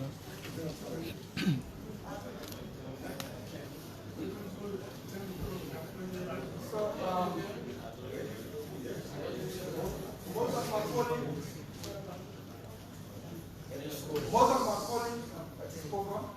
They have asked very relevant questions, raised very relevant comments. I want you to understand that this is a job interview. It is constitutional. This is the last vetting committee of the Republic. Before people enter into public service at a certain level as mandated by the Constitution. I don't take confirmation here everybody. When you go outside, you have people out there looking to support your confirmation. You're confirming that. And you wouldn't care that it down. When we don't do our work, and we confirm you, not necessarily you generally, and the person who is confirmed is not performing, not delivering, the very people who are down there to the chairman squad, you can say, but I don't confirm the people. You can say, we're working here with placards, t-shirts, drums. It's something that you want to confirm. So I don't take confirmation here and there. I wanted to lay that premise. I know I have 10 minutes and I will take about 10 minutes to do my speech at the end.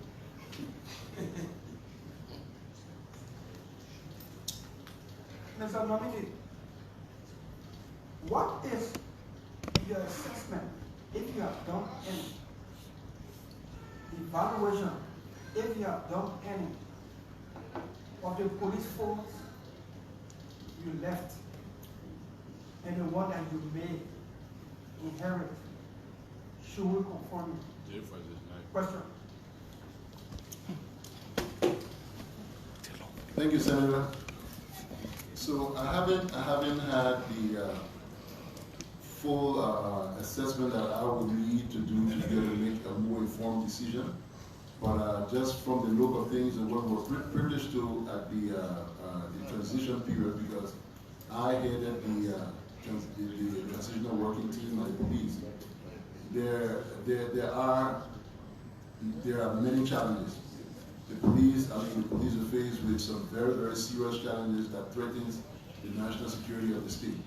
There's been some reversals of some strategic gains, and they need to be addressed immediately.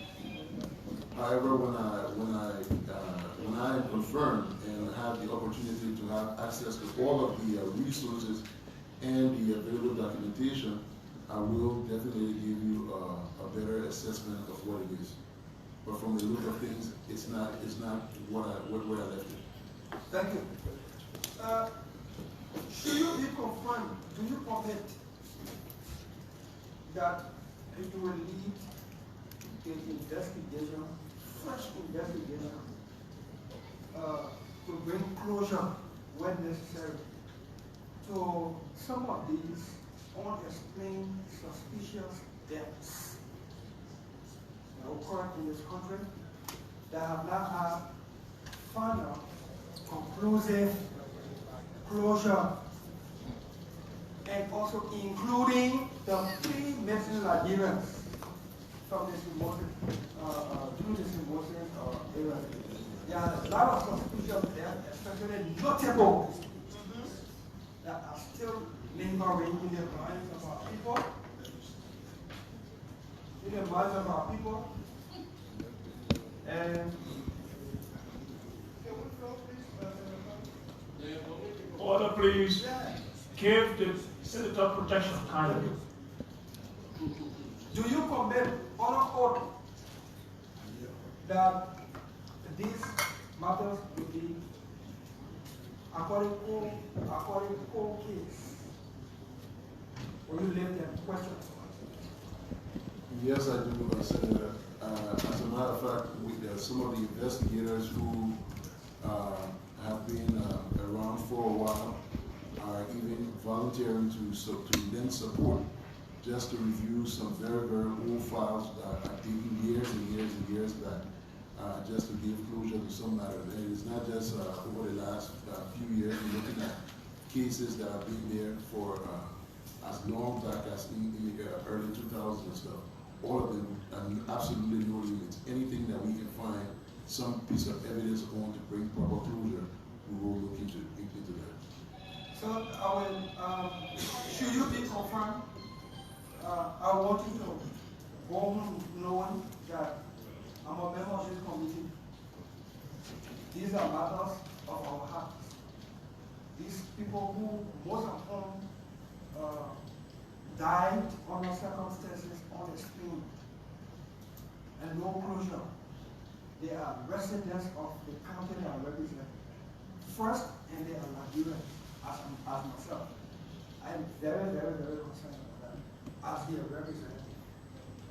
And I will be, in a constructive way, having the committee with Gregory many times. Let's move on. Mr. Nominee,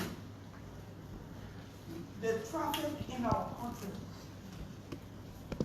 is due largely to lack of roads, we can understand, or somehow to lack of roads, we can understand, but largely, in my view, to indiscipline, impatience, especially led by us, the quote-unquote big people. Mr. Nominee, do you commit that you will cause our traffic, vehicular traffic, to be a place of discipline, where a Senator Dillon got no business being there, taking quote-unquote telling him a view that does not exist in this country? You will have the courage, using the law, to act. Because when you act on Senator Dillon at this level, the ordinary man will know that we mean business here. my personal view is that when there's vehicular traffic, sometimes the ordinary man stays in the traffic until he sees one of us take the thing they call turn in the opposite lane, and then everybody jumps to that. We are the reason, that's my view. Do you commit to me that you will try as much to restore discipline in our traffic, vehicular traffic? Question. Thank you, Senator. Over the last 3 weeks, we've been running some exercises using different means of transportation from as far as Monrovia to town, and from the red light area to the city of Monrovia. The exercise has been to inform us about the drive time from these different locations at various times of rush and peak hours. And based on what our findings are, I can safely tell you we will be helping to improve the quality of life of our people by at least giving them a few extra minutes of sleep before you get up to run to work, by the measures we're going to be putting into place to help to decongest the traffic during rush and peak hour. And we will be taking some actions to also restore order. And I will request, when confirmed, to have an immediate meeting with this body, asking for support in that regard, because there are other things that I would like to address and for us to discuss and agree upon that will give us the support we need to be able to roll it out effectively, and that the officers can act freely and fairly as they continue to enforce. So, Mr. Nominee, I'm aware that there is a law that gives categories officials of government the right to take what we call tailoring. So I know somebody may want to make that reminder. I want to make it clear I'm aware. But I'm also aware that that law says, especially for us lawmakers, when we are coming to session and when we coming from session, no one will go to church. No one will go to football. Nothing is supermarket. Because we must start getting from us, ourselves, so that the ordinary man can see the discipline and perform. No, I just wanted to read that. Two more concerns, Mr. Nominee.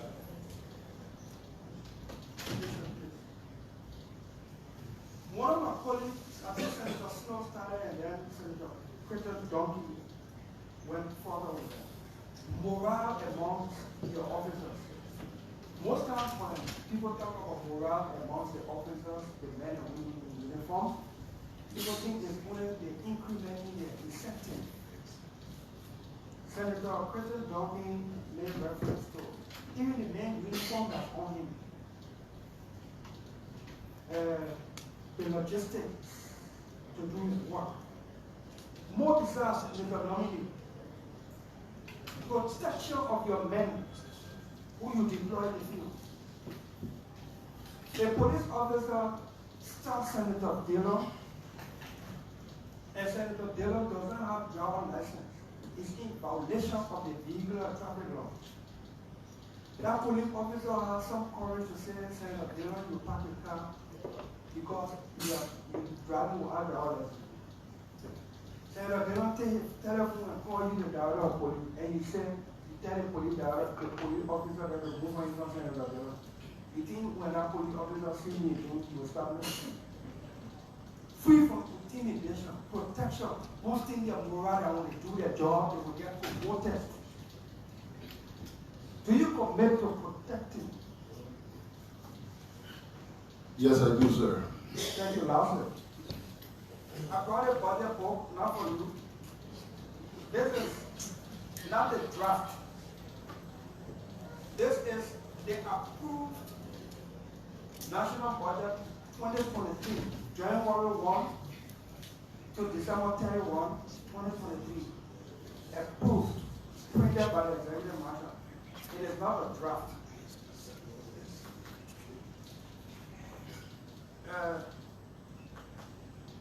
In 2023, the 2023 budget. In 2022, this legislature approved 19.6 million for the police. I'm reading from the 2023 approved Respect the man, man. budget. You like your job. Oh. Printed budget. Out of the 19 million, the police got 14 million for salaries for personnel. That means you got about 5 million, close to 6 million for operation and other costs. The fiscal outturn for 2022 says the exact figure that was approved by the legislature was raised fiscal outturn for 2022.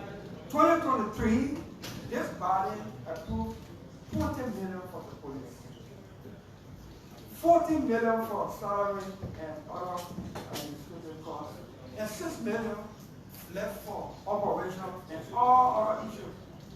Why am I doing this? I'm saying this because every time the police is called to go to a crime scene and it says no motorbike, the question is, what is God doing?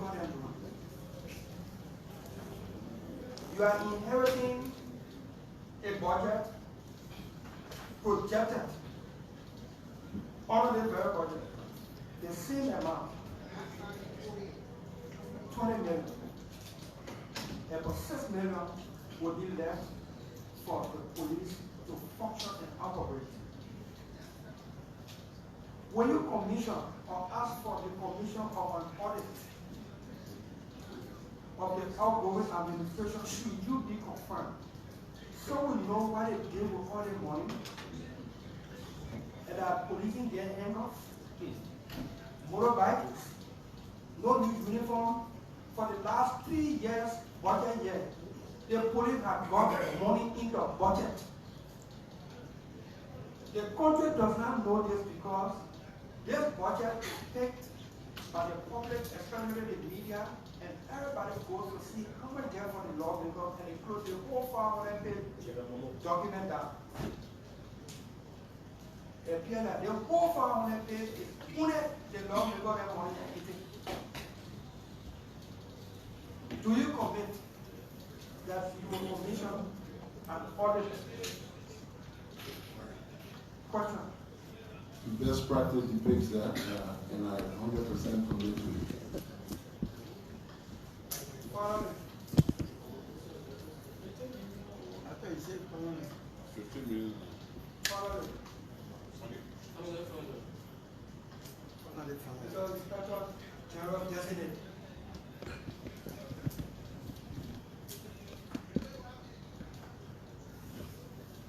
Will you swear to uphold, defend, and protect the laws and the Republic of Liberia?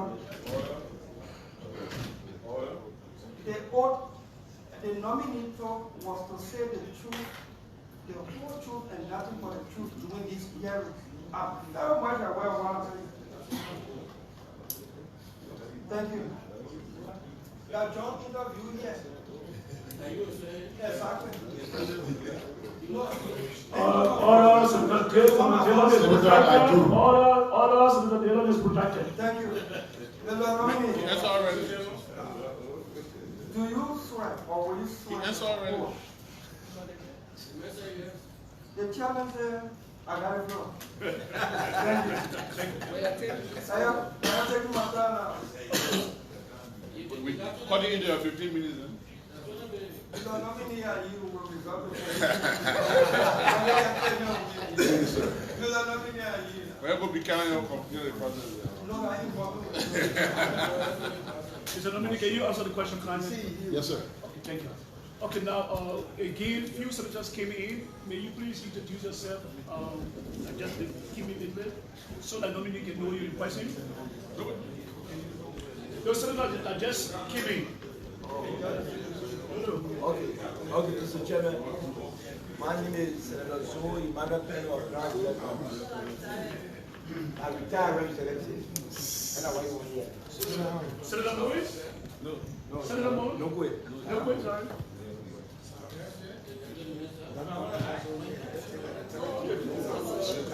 Because you must have given me late.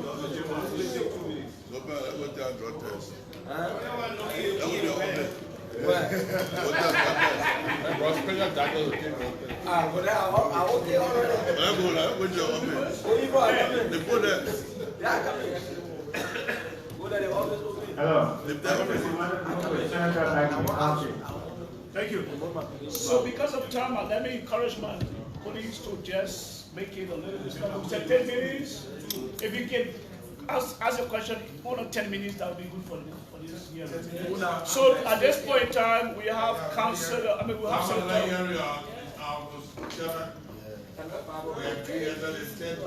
So 10 minutes, please, for each senator. If you can do only 10 minutes, that would be very good for this hearing. Having said that, Senator Bezala Fende is there, Senator Nominee Batikwan is there, and Senator Acosta S.J. is there, Senator James Bunning, after Senator Councilor Acosta S.J. Chairman,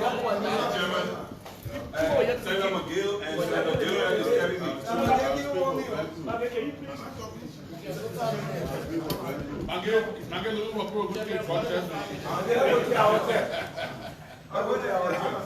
Mr. Chairman, distinguished colleagues, I would like to take this opportunity and time to thank all of my colleagues. I intend to take 2 minutes of your time, of my 10 minutes. I ask you, I see Senator Dillon, I see Bapolo, I see Mangibi, I see Bomi, I see Sino. Thank you. I see Lofa, I see Grand Junior, I see Bong, I see River G, Bapolo. Just to extend, Maserado, to extend my thanks and appreciation. Grand Crew also. Oh, Nimma, of course.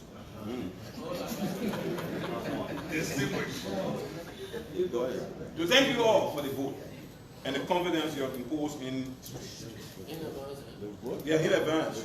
Now for the report now, I say on the floor. The chairman, the chairman will be calling all here. We have not voted yet. So I want to thank you all, Mr. Chairman. I respectfully submit. Thank you all. Thank you. Councilor, yeah, I will tell you. Okay, thank you very much. Thank you. Maybe by way of full disclosure as well, by maternal relationship, Gregory is also from Gregory. But we are going to ask a few questions also because as our song we want you to do. We are proud of the past records when you were there. So we hope you do the same. What I really want to know is that as a law enforcement officer, are you aware that every Nigerian are entitled to the same protection under the law?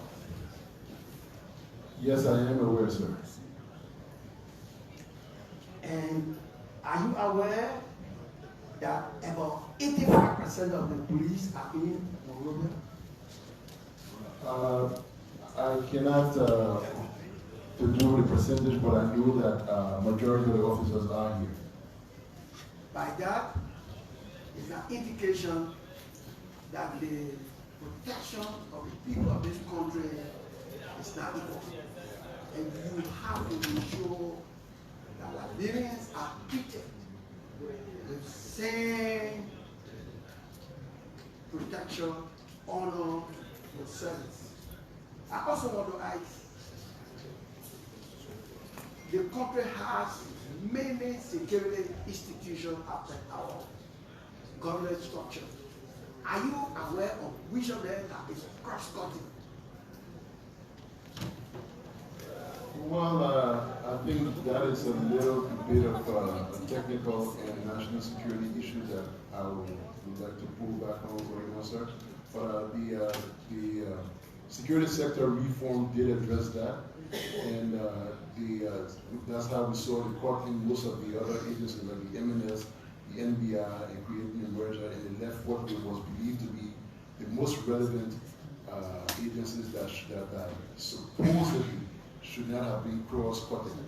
However, the issue of the transnational crime unit that was established, the TCU, to have agencies work together for a common group, I think is something that must be supported and must be reactivated immediately to avoid some of what you're talking about, sir. Okay.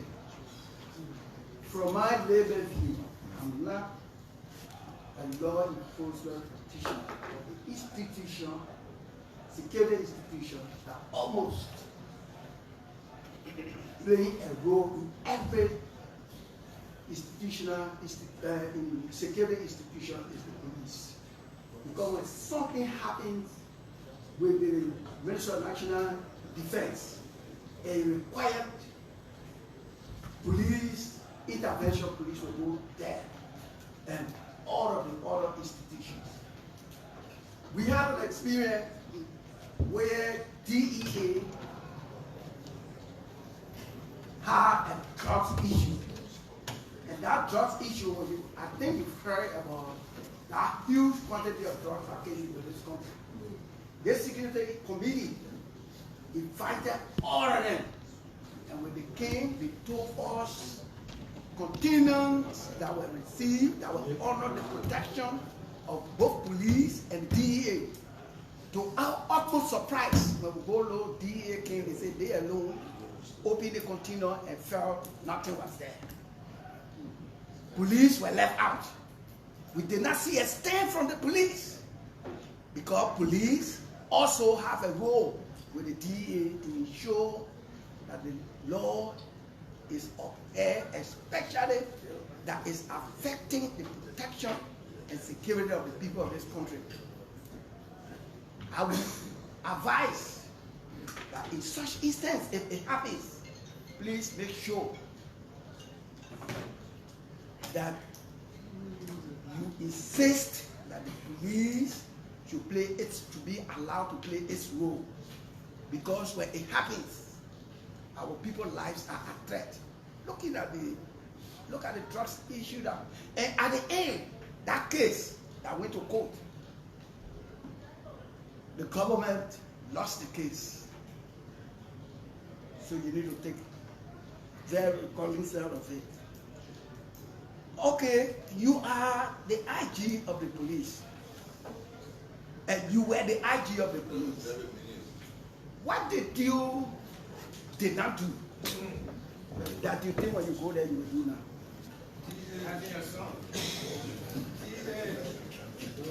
So, last question. Yeah, I want all of you to get convinced of his competence. So, Senator, thank you very much. I think you know everything that you've said, and we will work as a team. The sector is only as strong as its weakest link. So we got to hold together, and that's why I mentioned the support for the transnational crime unit, where all of the agencies can be represented to be able to work together on some of these transnational crime issues. When it comes to what I didn't do that I could do better when I get back to police, the application that we used in 2016, 2017 that I mentioned earlier, that was blending community policing with other tools that are out there to support good governance.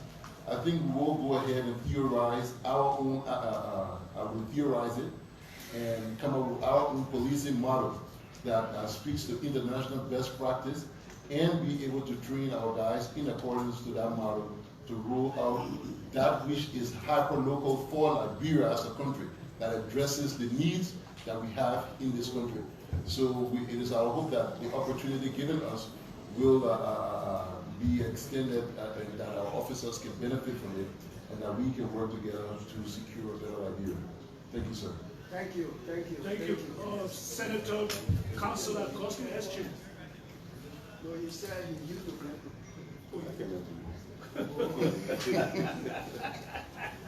Thank you, President. Mr. Nominee, again, I'm Senator Chair. Why are you reminding me of time? You're protected. You're protected, Councilor Chair. Yeah, you are protected. Mr. Nominee, let me take it back on my colleagues who spoke to competence and professionalism, and add that congratulations for your preferment, and if you are confirmed, please go and serve our country well. Mr. Nominee, you are coming back to the position, if you are confirmed, where you served before, and where another person served in the same capacity to which you are nominated. And there have been a myriad of problems that have been catalogued by my colleagues. I believe that when someone is coming into a new position, whether or not you were there before, but the fact that you are coming back as a new person. And coming back as a new person will suggest to me that you're coming back with a new mindset. So can you please let us know what's your vision, what new vision are you coming with to the police? So. Well, the service is a family.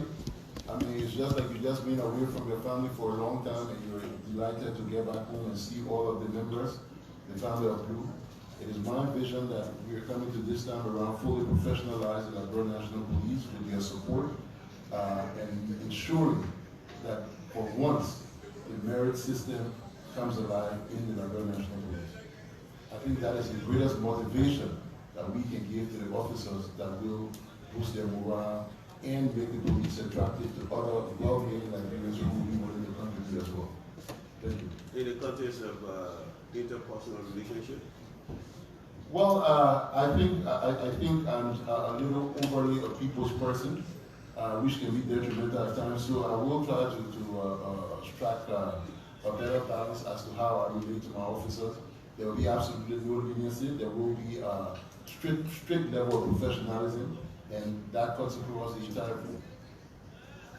We invited your predecessors and other senior officers of the police here many times. And one of the issues we raised with them was with the deployment of the officers, police officers. Our concern was that the presence of the police was virtually absent in most parts of Monrovia and the counties. My county, for example. And one of the things they told us was that there was a situation with the assignment of a police officer to concessions, and that has taken away many officers. We asked them to do a deployment plan to send to us. I don't know whether they did, so that we'll have an idea as to the numbers we're talking about, and to know what kind of decision we will take in terms of trying to mitigate the situation. So I'm sure you're aware of that. You're aware that some police officers are assigned to concessions. Can you tell us what's the compelling reason for that? So I know that it grew out of the continuous civil disturbances in those areas. and the violent attacks on company workers and even private security assigned in some of those concession areas. So the police, through the Ministry of Justice and the Office of the President, tell me why that, I mean, these people are investors, they are large taxpayers, so we should provide some level of support for them. One thing that we did consider in those deployments was the fact that they were not just there to serve as police for the concession, but they were there to respond to issues in the county. So if you look at where in some of these areas where there are police officers, if we're counting how many officers we have in that county, we will add in there, because if there's ever a situation, that's the first line of response. That's the earliest response that we can use. I don't know what the full details are about those assignments right now, but once we can look at it, we'll advise appropriately and make sure that the officers are utilized in the best interest of the state. It's also our understanding that the concessions do pay for the services of those officers. Are you also aware of that? There is a compensation package that comes along with that deployment. Yes, I am aware of that. So what is that money utilized for? Sir, I cannot speak to that right now because you were there before. It was used for the compensation of the officers. You were there before compensation? Compensation of the officers. You mean additional compensation? Yes, yes. Because they are salaried officers, right? Yes. Additional compensation. Yes, sir. And how was that, or how is that calculated? Well, it's looked at more as hardship allowance that's paid by the it's honorary and hardship allowance that's paid by the concession. So those are existing police officers or recruited purposely for that? No, they are existing police officers. Meaning that you took them away from the normal list or role of officers? No, sir. The role they're playing there is policing role. They cover the county. It's just where they are assigned. Okay. So when they're in the county, yeah, those numbers are taken from the county. The real county is the police officer assigned, right? The existing officer. They augment the strength of the county that they're assigned. Right. Okay. So it's a regular assignment. It is a police assignment. It's a special assignment. It's a police assignment. It's a regular assignment or special assignment. Anyway, it could be considered. I mean, it's no, you are the professional president. Let us know. Is it a special well, I think assignment? It could be categorized as a special. It could be categorized as a special assignment. Yeah. Thank you. I have a concern about the traffic, Mr. Nominee. If you walk around Monrovia, you drive around Monrovia, you observe that the traffic is chaotic. You see motorcycles, tricycles,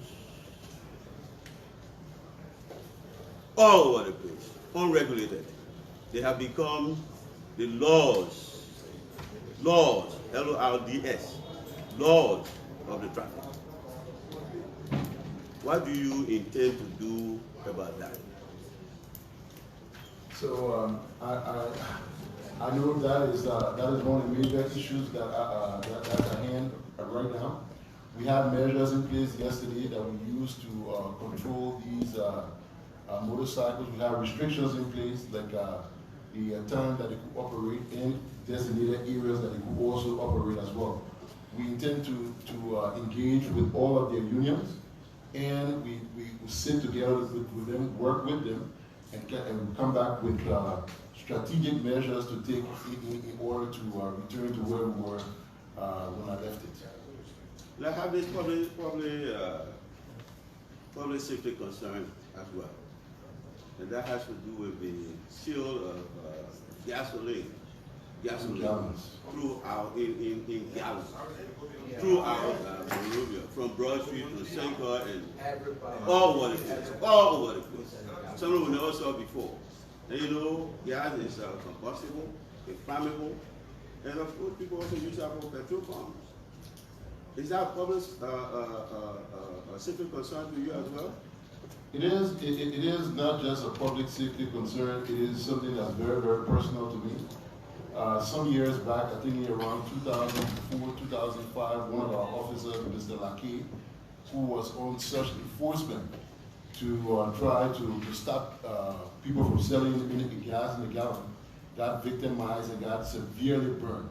So that particular memory stays with me even up to today. Fortunately for him, he's still around. So every time I see him, I'm reminded of it. That's something that was a zero tolerance before, and it is a zero tolerance as soon as I'm confirmed, sir. Thank you, I appreciate it. Very good. Thank you. Thank you, I appreciate it. Thank you, thank you. Thank you, thank you. Senator, the next senators will cross-examine the nominees, Councilor Senator Jara from Nova County, Senator Sir Joseph from Monrovia County, Senator Bodo Kane from Barton County, and Senator Tyler from...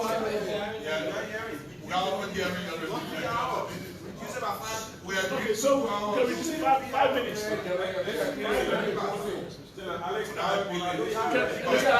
Senator Zopena, please.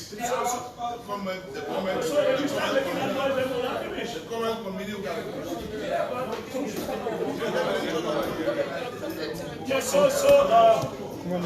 can we do 5 minutes? Can we do 5 minutes now? Thank you. 5 minutes, please. Thank you. All senators, 5 minutes, please. Kindly. Thank you. Thank you. You are presiding well. Thank you. Okay, 3 minutes for you. Go ahead. Go ahead, Mr. General. I didn't know you have 2 chairs, 2 community chairs. You're John, 5 minutes. Okay, thank you, Brother Coleman. Let me congratulate you first. You are a pleasant citizen of this country.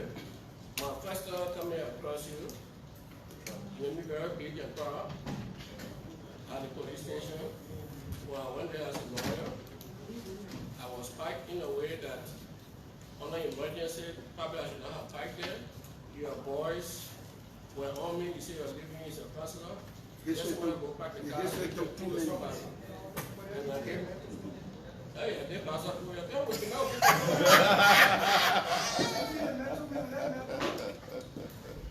So, that's my first impression. And let me start with an advice. Discretion, police discretion in the entire world country, or underdeveloped country, like Liberia, is not the same as police discretion in China, second world country. And then it's not the same discretion in the US, first world country. So you need to have a way to have your men, just like you did to me, was a very good measurement of discretion. And I think that should be followed through. Now, having said that, my first question is, do you intend to modernize the ethics, the board of ethics of the National Police? The board of ethics, because when you deal with your police, who may go against the police protection is the standard division of the board. Do you intend to improve or modernize that department? Yes, sir. Yes, sir. Professional standards division. Okay, my second question is. My second question is, if Gregory will allow me, is I've got a USA report more than 10, 15 years ago, and which is still prevalent today. Police on the highway, our checkpoints need to have some modernization.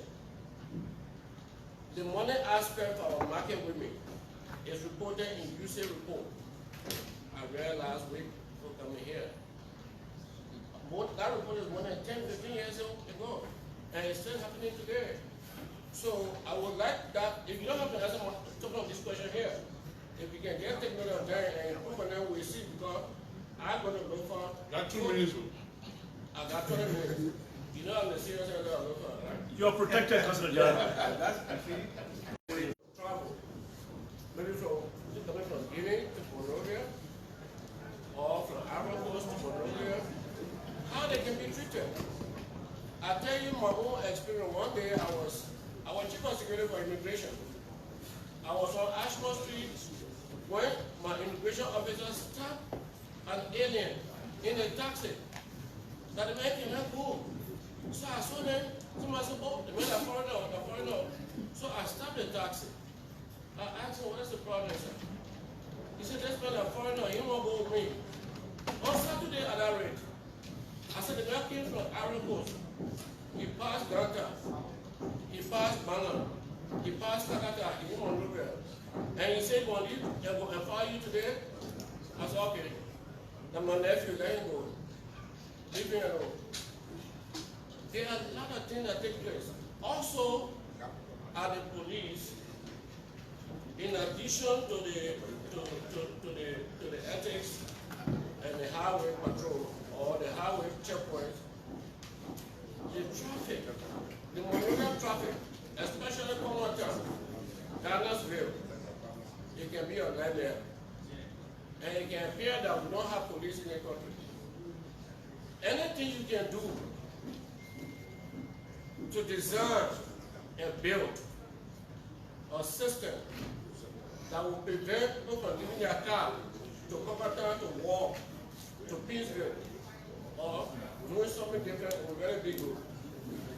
This one, I don't, because of time, you can take that understanding because we might call you back when your traffic begin to be prevalent on you. We might call you back and that time can be very rough. So, those are the few things, and let me congratulate you again as you take up this revisited assignment. It's a return march. Thank you. And I hope you will do better than what you did before. And you have local support. Yes, sir. Thank you. Thank you so much, Councilor Charles. Thank you. Were you truthful when So, you said it? just nominee, we have one of our senators that came in from Cape Mon, Senator Tino. She's ready just for recognition. So the next senator is Senator Sir Joseph from Monrovia. Can I close examine the nominee? Thank you, Mr. Chairman and colleagues. First of all, Mr. Coleman, let me say congratulations. Thank you, sir.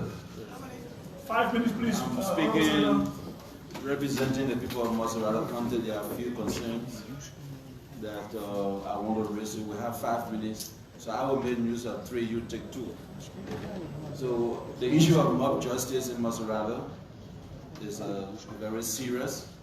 I want to know, as Senator of the county, what plans do you have to curtail that situation? It's increasing on a daily basis. If you look at the number of persons who have lost their lives, just 2023 is a huge number. So the issue of mob justice is a major issue in Monrovia County. And I'm also concerned about after service for the police officers when they have served, and if they have circumstances of wound, I mean, they take care of themselves. What programs you have you're going to introduce that those police officers will be taken care of during the services when there are accidents, where they can be taken care of, not just be home and be frustrated. We have few police officers who got wounded during service. One of them is during the Ebola crisis, where the chlorine went in his eyes, and today he's blind and he's just home, frustrated. And the police retire him, I mean, no other benefit and what have you. So that's one of my concerns as Senator. Another thing, Mr. Coleman, is that the unwanted vehicles in Monrovia County. You have too many trucks flying the street in Monrovia County or around the country, not road water. What's your plan on that? I think there's decisions that need to be taken. One of your police officers lost their life during an accident on the Crown Hill area. And then another thing is that, Greg, the concessionaire need to pay for those police officers serving on the site. The reason the people are going to create riots, or there will be riots, if they don't live to their corporate social responsibility.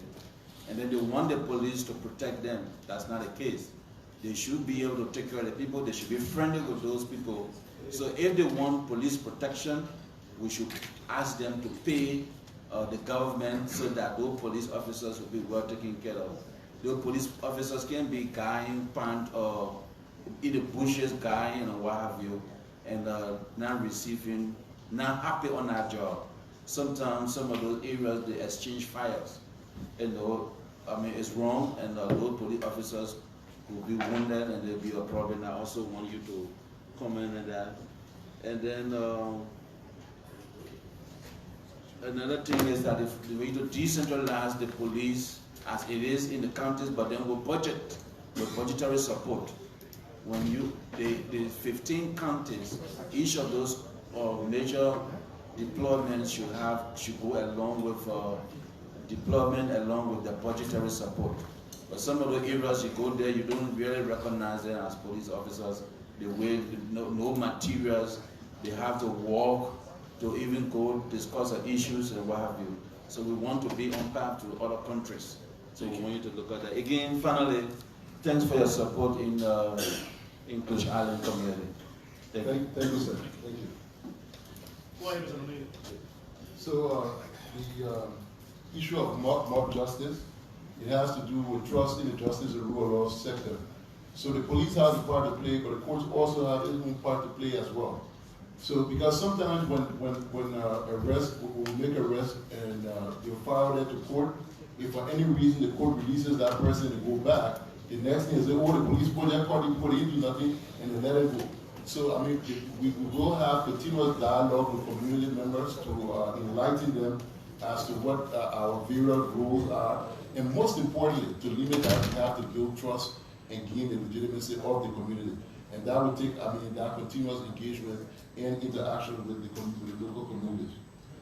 After service issue has to do with pension and the pension and insurance. Like if people get hurt on the job, what kind of insurance do we have? So we will review the existing insurance and look at the best, how long it stands for, and see what's the best option that's available. In that case, the officers themselves will have a chance to sit down and listen to different packages, and they can make a decision for themselves as to which one of the packages they feel would be best for them to be able to cover them while they perform their task. The issue of pension, that is a sticky issue because the police for many years were not part of the NASCOR. I think the police just joined NASCOR, and most of the officers that are going to be retired have not been able to meet the required months that you have to deposit within the NASCOR fund before you can benefit from it. So that is one thing that has to be looked at. I mean, only the younger officers now who have got longer term will be able to benefit directly from that NASCOR funding. The road worthiness issue and vehicle inspection, we are concerned about that. We're hoping that at some point in time we can have the issue resolved where we will have access to facilities that will enable us to be able to carry out road worthiness inspection. Meanwhile, while we're waiting for access to those facilities, I will have the team from public safety start to look at how it was done before.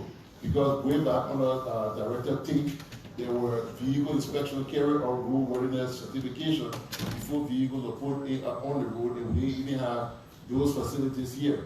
So while the modalities we work on for the facilities to come online, the public safety division will be responsible to look into that, see what the basic requirements are, and ensure that we work with the Ministry of Transport that before people get registered, at least they have some certification from after inspection. Thank you. Thank you. I'm pleased to announce the arrival of the presence of the Bond County Senatorial. Senator Chris Moore. Thank you. I've been announced Chris Moore, Senator Bodo Kane of Baldwin County.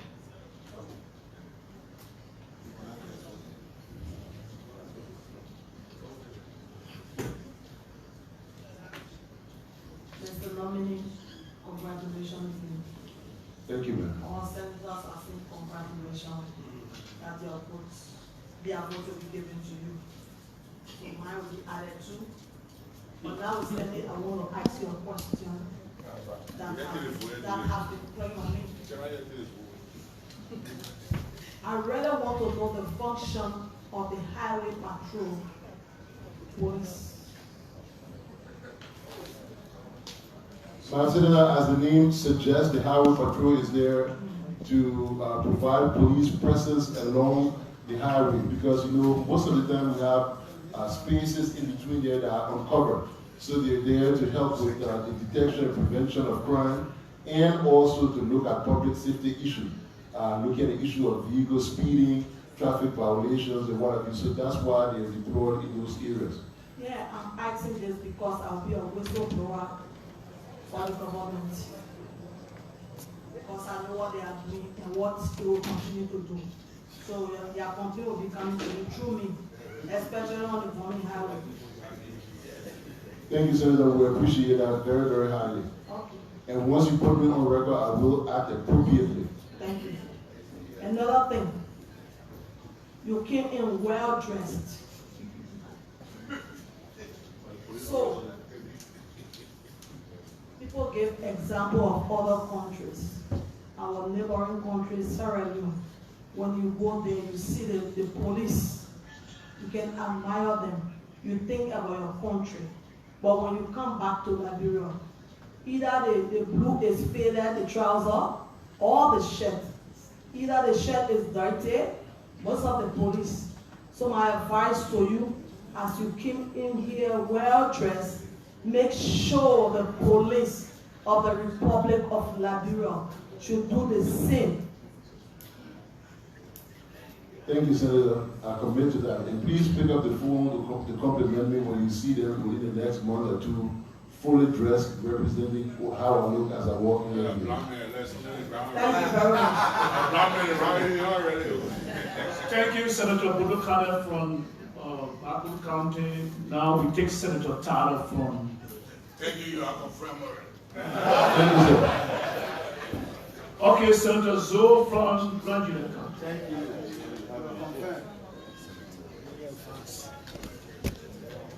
Okay, no problem. Mr. Chairman, thank you. Mr. Aji. I'm working very good, man. I didn't gotta hear you. Yeah. You're working. Okay. When you gotta hear you. Thank you. No, the number branch there. Mr. Aji yesterday. Thank you for coming. I've been knowing you for the past almost 15 or 18 years. You're a professional person. I want to share my own story with you with the outgoing RG that you're going to replace in a few hours, a few days. Last year, before I come to my question, but I want to share with my colleagues and the public.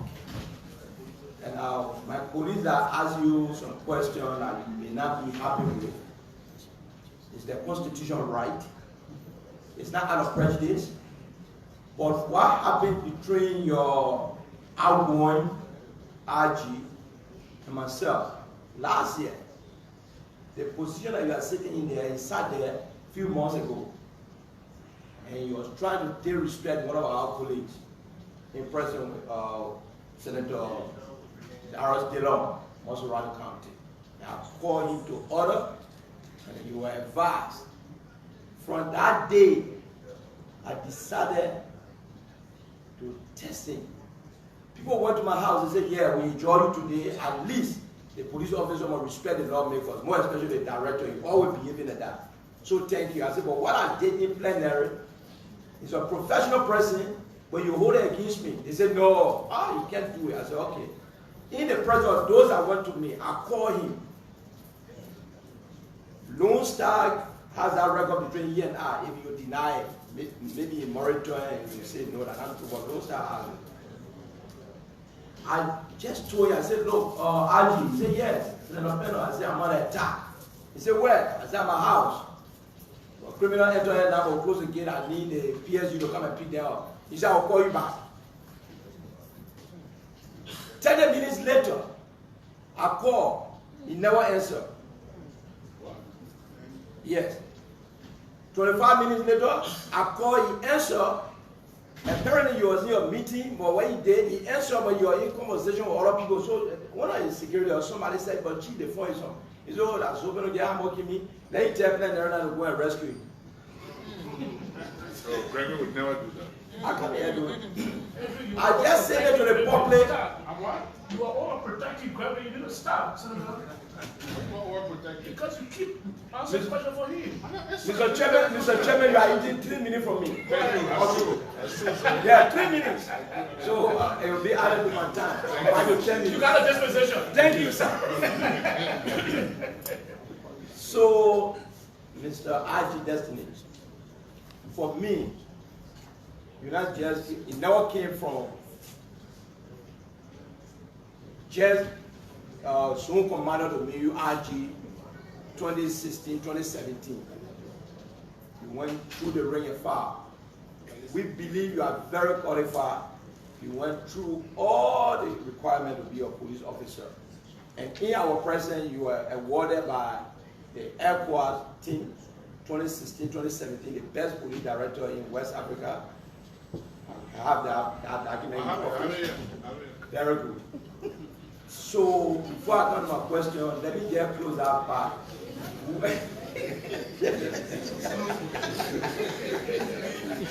So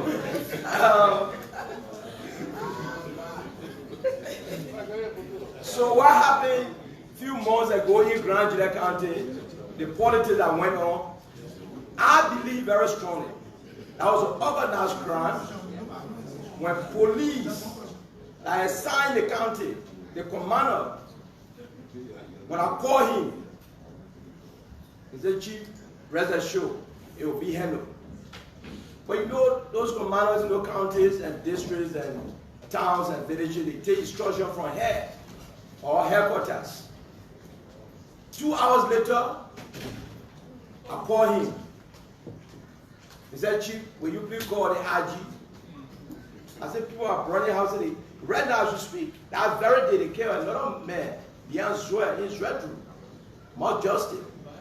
Later on, they said the man hanging himself, but police will never show record where the man was hanging himself and he was killed. No. All the things arrived from when you're at PAM, when people try to advise you to do the right thing. Simple thing I told him, RG, everything that you're doing, it will come back on the president. What I said to him yesterday, where are we today? People are not happy.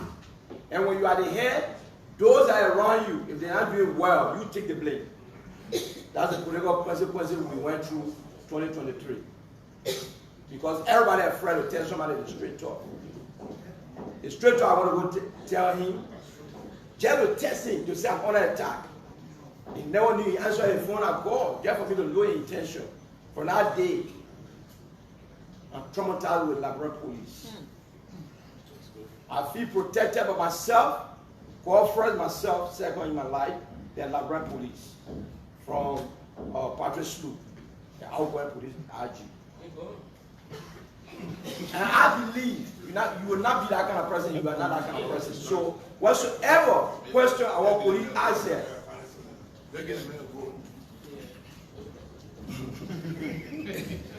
you hear me at the end. I want to ask you,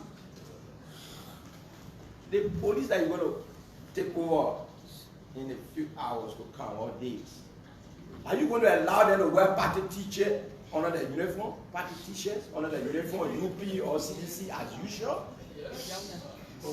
So the leader called the two. Trust me, I don't even need to mention it, they know better. Very good. Thank you. The next question. Even though Senator Mageda was more small than I know at that time. In the 80s,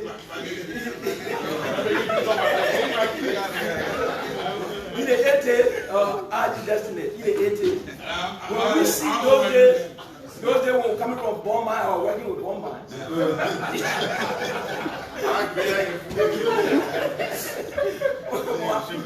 When we see the police in the traffic police, no need for them to stay in front of car. I after whistle only for the police, that means they can use it for football game. Police officer can stand anywhere below that whistle, that car will stop. But today, the police can stand in front of trucks, small cars, and SUV. What do you intend to do with the traffic police? Are you going to equip them for them to be respected in the traffic? So the first thing we intend to do a lot of in-service training.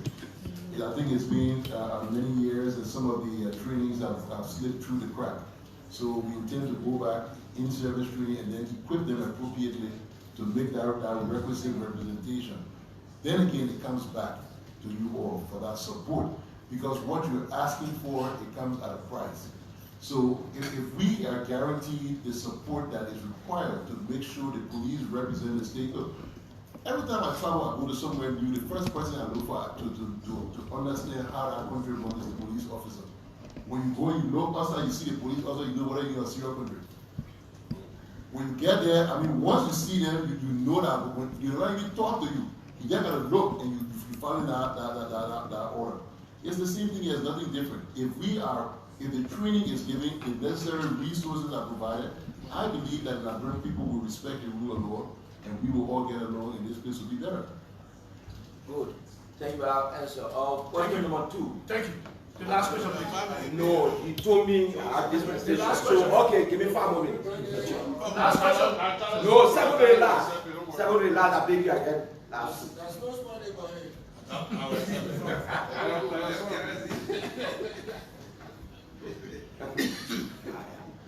Mr. RG Destiny. Why you won't blue like police? Because I'm coming to meet the RG, so I gotta wear blue. And no behind you see the man with blue hat? We all represent the police. So, Mr. RG Destiny, I believe very strongly, maybe you don't know, but for the past 6 years, do you know that you have a divided police?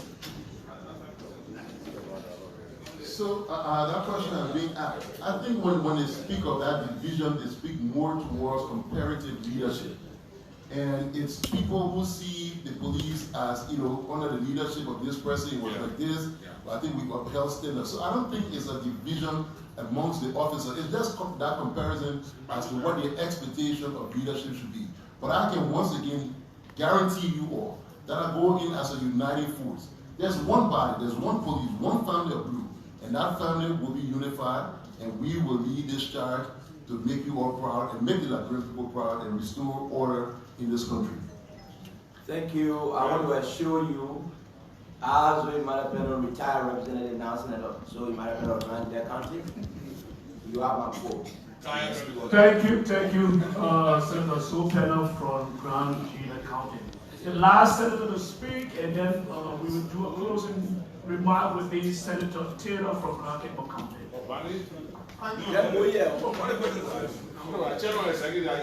That's 2 minutes, man. Okay, after Senator Taylor will be Senator Boy from Grand County. Then we'll close the first section and I'll make the remarks.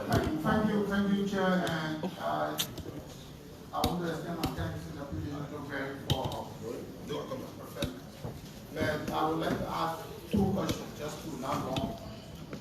Are you aware that there is no presence of police in the Imperial County in Liberia? Yes, I am. Sorry if I ask this, but it's important that I do I become soon. But do you have a fixed plan as to how you can solve that problem in the county? Well, yes, it requires redeployment. There are support that's needed for that to move the officers to be able to rotate them. You have people in these smaller counties that have been there forever. I mean, to even rotate them right now, it requires some level of support. But we're looking at the matrix already. Part of our administrative meeting we held the other day, we discussed how we can improve the police per person ratio in all of those different areas. So while we don't have all of the answers yet, we are working towards improving the deployment all over the country. Will you be involved into the setting up of your budget, the police budget? Because we had a few years ago, we had the culture of police director telling us that there is a template and that they asked them to work with. Will you be involved into the formulation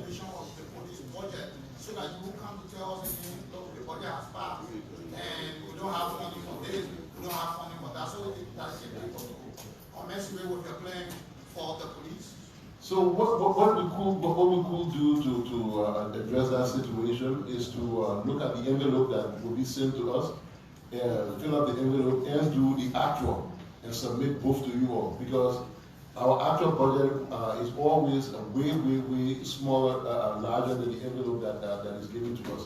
So we'll send it to you so you know exactly what we're asking for and what would be allocated. So our major concern has been the police accepting the envelope because the director wants the job. And he don't want to tell the president or whoever in charge that the envelope is sent to me is not enough to run the correct. So you accept the envelope because you want the job and you want to be one of the person who says yes sir to your boss. But the police control the security of the country. So I would anticipate that you get involved into the formulation of your budget so that you will reflect what you want to see happen.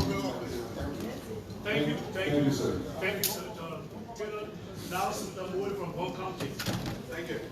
And to the IG Designate, the chairman and colleagues, I mean, for me, I've had passion to support the LMP and all paramilitary institutions in our country. Police being a security. I don't get it. And I want to ask you frankly, will you accept this job at the detriment of your professional status? So that could you rephrase?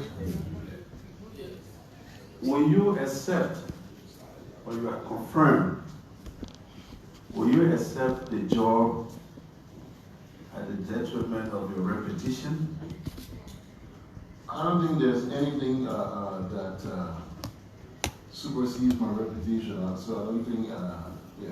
Okay, thank you, RJ. Listen, I said that to me, we are not fair as an institution that has an appropriate authority on our constitution to support the police with the meager resources that we have. But it will surprise you to know that when the former IG came here, he made a plea to this plenary, and we put the money in the budget to procure vehicles, motorbikes, and uniform for all police officers across the country. More than 1 year after the appropriation, the IG appeared here again. I specifically asked him what was the status of that money. And he was not brave enough to tell this plenary that finance had refused to pay the money for reasons known to that institution. As a result, today, the police is open paralyzed everywhere. Our citizens are suffering because when they even go to the depot, we complain to the effect that arrest and whatever, they will be told buy a few oil and put it in a motorbike or go rent motorbike for me to go.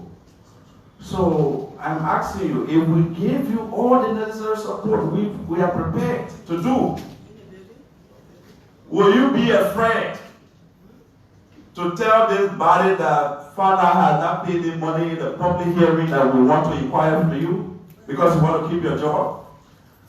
Absolutely not, sir. I mean, I will, once I get here, I'm on oath, I will speak the truth and the truth only like I'm speaking now, sir. Thank you very much. You have my support.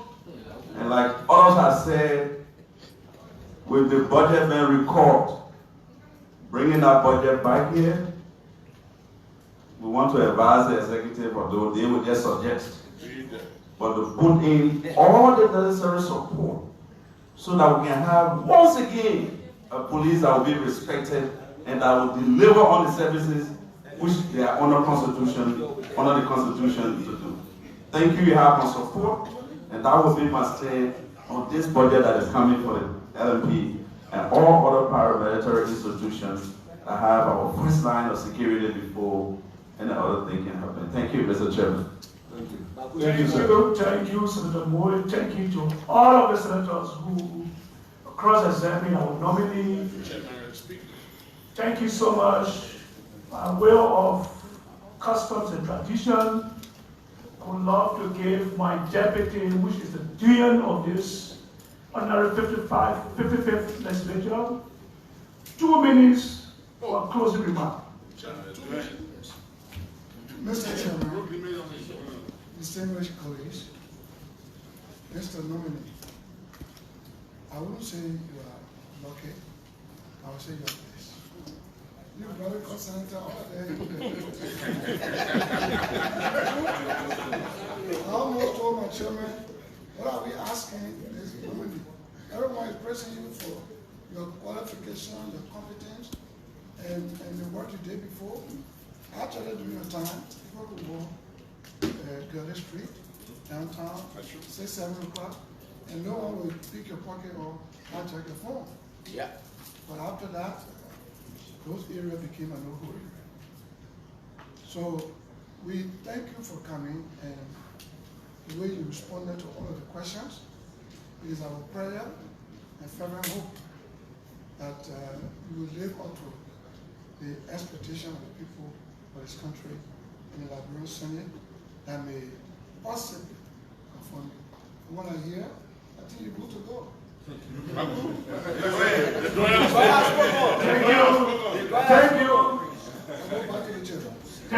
Thank you to our honorable dean of the 55th legislature and co-chair on security. I'm glad to have sat and supervised this confirmation. And I sat patiently and heard of the remarks and the responses. But let me remind you, Mr. Nominee, that I am a security expert, 34 years in intelligence. You have a boss which is in me to support you. But trust me, you will give me the best ever.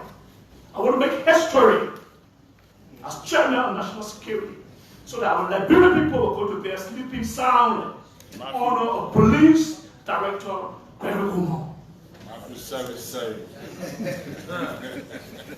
There are other issues, other information that we have, but we will call you these are the borders of national security. We don't feel comfortable to discuss those informations here. We will call you in a small session committee room to be able to confront you with those informations for your own reading and for understanding, and we'll ask you to commit yourself to those concerned so that the Liberian National Police can have an IG that will be a unified office, that will be somebody who will be professional, and Liberia can be proud of you. I want to say thank you so much for the time. Thank you, Mr. Chairman has spoken. Mr. Sanya, can you please discharge the nominee? And so, Colonel Gregory Coleman confirmation hearing has ended and it has been adjourned. It's going to be discharged by the Sergeant at Arms of the Liberian Senate. To Chile 2 is going to discharge Gregory Coleman, and so his confirmation hearing has ended. Colonel Coleman is going to either be confirmed or rejected by the committee, which will have to send a recommendation to the plenary. Now, when the committee recommends its confirmation, of which is obvious based on the consent by many of the senators on the committee, then you will have that report brought on the floor by the Senate to a plenary, and it is the plenary now that will vote on the record for his confirmation. So what just took place was a confirmation hearing and not his confirmation that has been done. We're going to take this break. We understand there will be another confirmation hearing. We see the chairman on Commerce, Trade and Industry here, and we're hearing that Ami Moda, the Commerce Minister Designate, is next. So still with us, we're going to take this break. We'll be right back following this break live from the Chamber of the Liberian Senate. I am Aaron Kuban, bringing you this live coverage.